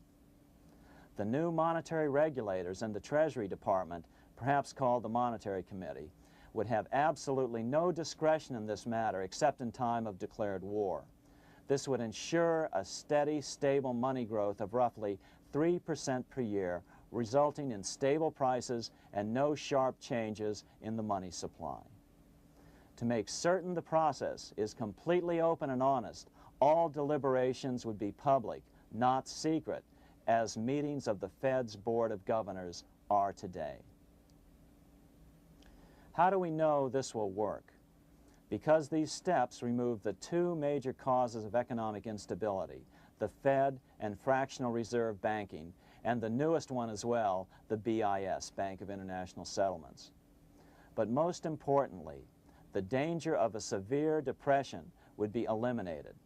Let's listen to Milton Friedman on the single cause of severe economic depressions. I know of no severe depression in any country or any time that was not accompanied by a sharp decline in the stock of money, and equally of no sharp decline in the stock of money that was not accompanied by a severe depression. Issuing our own currency is not a radical solution. It's been advocated by Presidents Jefferson, Madison, Jackson, Van Buren, and Lincoln. But it's been used at different times throughout Europe as well. Perhaps the best example is one of the small islands off the coast of France in the English Channel. Called Guernsey, it's been using debt-free money issues to pay for large building projects for nearly 200 years. Here we are on Guernsey, and this is the Guernsey Flower and Vegetable Market. Guernsey is one of the most successful examples of just how well a debt-free money system can work. In 1815, a committee was appointed to investigate how best to finance this new market. The impoverished island could not afford more new taxes, so the state's fathers decided to try a revolutionary idea: issue their own paper money. They were just colorful paper notes, backed by nothing, but the people of this tiny island agreed to accept them and trade with them. To be sure they circulated widely, they were declared to be good for the payment of taxes. Of course, this idea was nothing new. It was exactly what America had done before the American Revolution, and there are many other examples throughout the world. But it was new to Guernsey, and it worked miracles. This market is still in use, and remember, it was built for no debt to the people of this island state. But what if we follow Guernsey's example? How would the bankers react to these reforms? Certainly the international bankers' cartel will oppose reforms that do away with their control of the world's economies as they have in the past. But it is equally certain that Congress has the constitutional authority and responsibility to authorize the issuance of debt-free money, U.S. notes, and to reform the very banking laws it ill-advisedly enacted. Undoubtedly, the bankers will claim that issuing debt-free money will cause severe inflation or make other dire predictions. But remember, it is fractional reserve banking which is the real cause of over 90% of all inflation, not whether debt-free U.S. notes are used to pay for government deficits. In the current system, any spending excesses on the part of Congress are turned into more debt bonds, and the 10% purchased by the Fed are then multiplied many times over by the bankers, causing over 90% of all inflation. Our fractional reserve and debt-based banking system is the problem. We must ignore its inevitable resistance to reform and remain firm until the cure is complete. As the director of the Bank of England in the 1920s, Sir Josiah Stamp put it, referring to this modern fractional reserve banking system, "Banking is conceived in iniquity and born in sin. Bankers own the earth. Take it away from them, but leave them the power to create money and control credit, and with the flick of a pen, they will create enough money to buy it back again. Take this great power away from the bankers, and all great fortunes like mine will disappear, and they ought to disappear, for this would be a better and happier world to live in. But if you want to continue the slaves of bankers and pay the cost of your own slavery, let them continue to create money and to control credit." Americans are slowly figuring this out. Today, over 3,200 cities and counties have endorsed the proposal of a nonprofit organization called Sovereignty. The Sovereignty movement calls for Congress to authorize the Secretary of the Treasury to issue $90 billion per year of U.S. notes, not Federal Reserve notes nor debt-based bonds, to loan money interest-free to cities, counties, and school districts for needed capital improvements. Remarkably, and to their praise, the Community Bankers Association of Illinois, representing 515 member banks, has endorsed this sovereignty proposal, a good step in the right direction. As Milton Friedman has repeatedly pointed out, no severe depression can occur without a severe contraction of money. In our system, only the Fed, the Bank of International Settlements, with U.S. bankers' cooperation, or a combination of the largest Wall Street banks could cause a depression. In other words, our economy is so huge and resilient, a depression just can't happen by accident. Unless we reform our banking system, they will always have that power. They can pull the plug on our economy anytime they choose. The only solution is to abolish the Fed and the fractional reserve banking system and withdraw from the BIS. Only that will break the power of the international bankers over our economy. And keep in mind, a stock market crash itself cannot cause a severe depression. Only the severe contraction of our money supply can cause a severe depression. The stock market crash of 1929 only wiped out market speculators, mostly the small to medium ones, resulting in $3 billion in wealth changing hands. But it served as a smokescreen for a 33% contraction in credit by the Fed over the next 4 years, which resulted in over $40 billion in wealth from the American middle class being transferred to the big banks. Then, despite impotent howls of protest from a divided Congress, the independent Fed kept the money supply contracted for a full decade. Only World War II ended the terrible suffering the Fed inflicted on the American people. In a depression, the remaining wealth of the debt-burdened American middle class will be wiped out by unemployment, declining wages, and the resulting foreclosures. If we start to act to reform our monetary system, the money changers may do what they did in 1929 and then the 1930s, crash the stock market and use that as a smokescreen while contracting the money supply.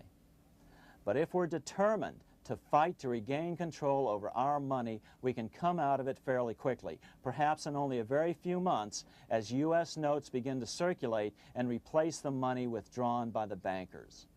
The longer we wait, the greater the danger we'll permanently lose control of our nation. But some still wonder why the international bankers would want to cause a depression. Wouldn't that be killing the goose that is currently laying all those golden interest eggs? Remember what Larry Bates said at the first of this videotape. You see, in periods of economic upheaval, in economic crisis, wealth is not destroyed. It is merely transferred. Do we have any hints as to what the money changers have in store for us? Here's what David Rockefeller, the chairman of Chase Manhattan Bank, the largest Wall Street bank, had to say. We are on the verge of a global transformation. All we need is the right major crisis and the nation will accept the New World Order. So, crisis is needed to fulfill their plans quickly. The only question is when the crisis will occur. Fortunately, we probably have a little time. It's unlikely that this crisis will occur before the 1996 elections, but after that, the danger begins rising. But whether or not they decide to cause a crash or a depression through relentless increases in taxes and the loss of hundreds of thousands of jobs being sent overseas thanks to trade agreements such as GATT and NAFTA, the American middle class is an endangered species. Cheaper labor, including slave labor in Red China, which Harry Wu has heroically documented, is being used to compete with American labor. In other words, money is being consolidated in fewer and fewer hands as never before in the history of this nation or the world. Without reform, the American middle class will soon be extinct, leaving only the very rich few and the very many poor, as has already occurred in most of the world. We've been warned of all this by congressmen, presidents, industrialists, and economists down through the years. Religious leaders, too, have seen the danger. About 1898, during the time of William Jennings Bryan, Pope Leo XIII put it this way. On the one side, there is the party which holds the power because it holds the wealth, which has in its grasp all labor and all trade, which manipulates for its own benefit and its own purposes all the sources of supply, and which is powerfully represented in the councils of state itself. On the other side, there is the needy and powerless multitude, sore and suffering. Rapacious usury, which, although more than once condemned by the Church, is nevertheless under a different form, but with the same guilt, still practiced by avaricious and grasping men, so that a small number of very rich men have been able to lay upon the masses of the poor a yoke little better than slavery itself. More recently, during America's Great Depression, Pope Pius XI spoke of the same problem. In our days, not alone is wealth accumulated, but immense power and despotic economic domination is concentrated in the hands of a few. This power becomes particularly irresistible when exercised by those who, because they hold and control money, are able also to govern credit and determine its allotment. For this reason, supplying, so to speak, the lifeblood to the entire economic body and grasping, as it were, in their hands the very soul of the economy, so that no one dare breathe against their will. Educate your friends. Our country needs a solid group who really understand how our money is manipulated and what the solutions really are. Because if a depression comes, there will be those who call themselves conservatives who will come forward advancing solutions framed by the international bankers. Beware of calls to return to a gold standard. Why? Simple, because never before has so much gold been so concentrated outside of American hands. And never before has so much gold been in the hands of international governmental bodies such as the World Bank and International Monetary Fund. A gold-backed currency usually brings despair to a nation, and to return to it would certainly be a false solution in our case. Remember, we had a gold-backed currency in 1929 and during the first 4 years of the Great Depression. Likewise, beware of any plans advanced for a regional or world currency. This is the international bankers' Trojan horse.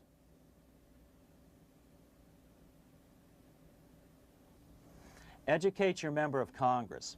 It only takes a few persuasive members to make the others pay attention. Most congressmen just don't understand the system. Some understand it, but are so influenced by bank PAC contributions that they ignore it, not realizing the gravity of their neglect. We hope we've made a valuable contribution to the national debate on monetary reform. It remains for each man to do his duty, consistent with his state in life. May God give us the light to help reform our nation and ourselves. We say ourselves because ultimately vast multitudes of men are going to be driven more and more to desperation by the accumulation of the world's wealth in fewer and fewer hands. Men will tend to become like their oppressors, selfish and greedy. Rather, let's keep in mind during this period of reform a warning not to lose sight of greater things, as Pope Pius XI put it. For what will it profit men that a more prudent distribution and use of riches make it possible for them to gain even the whole world, if thereby they suffer the loss of their own souls? What will it profit to teach them sound principles in economics, if they permit themselves to be so swept away by selfishness, by unbridled and sordid greed, that hearing the commandments of the Lord, they do all things contrary?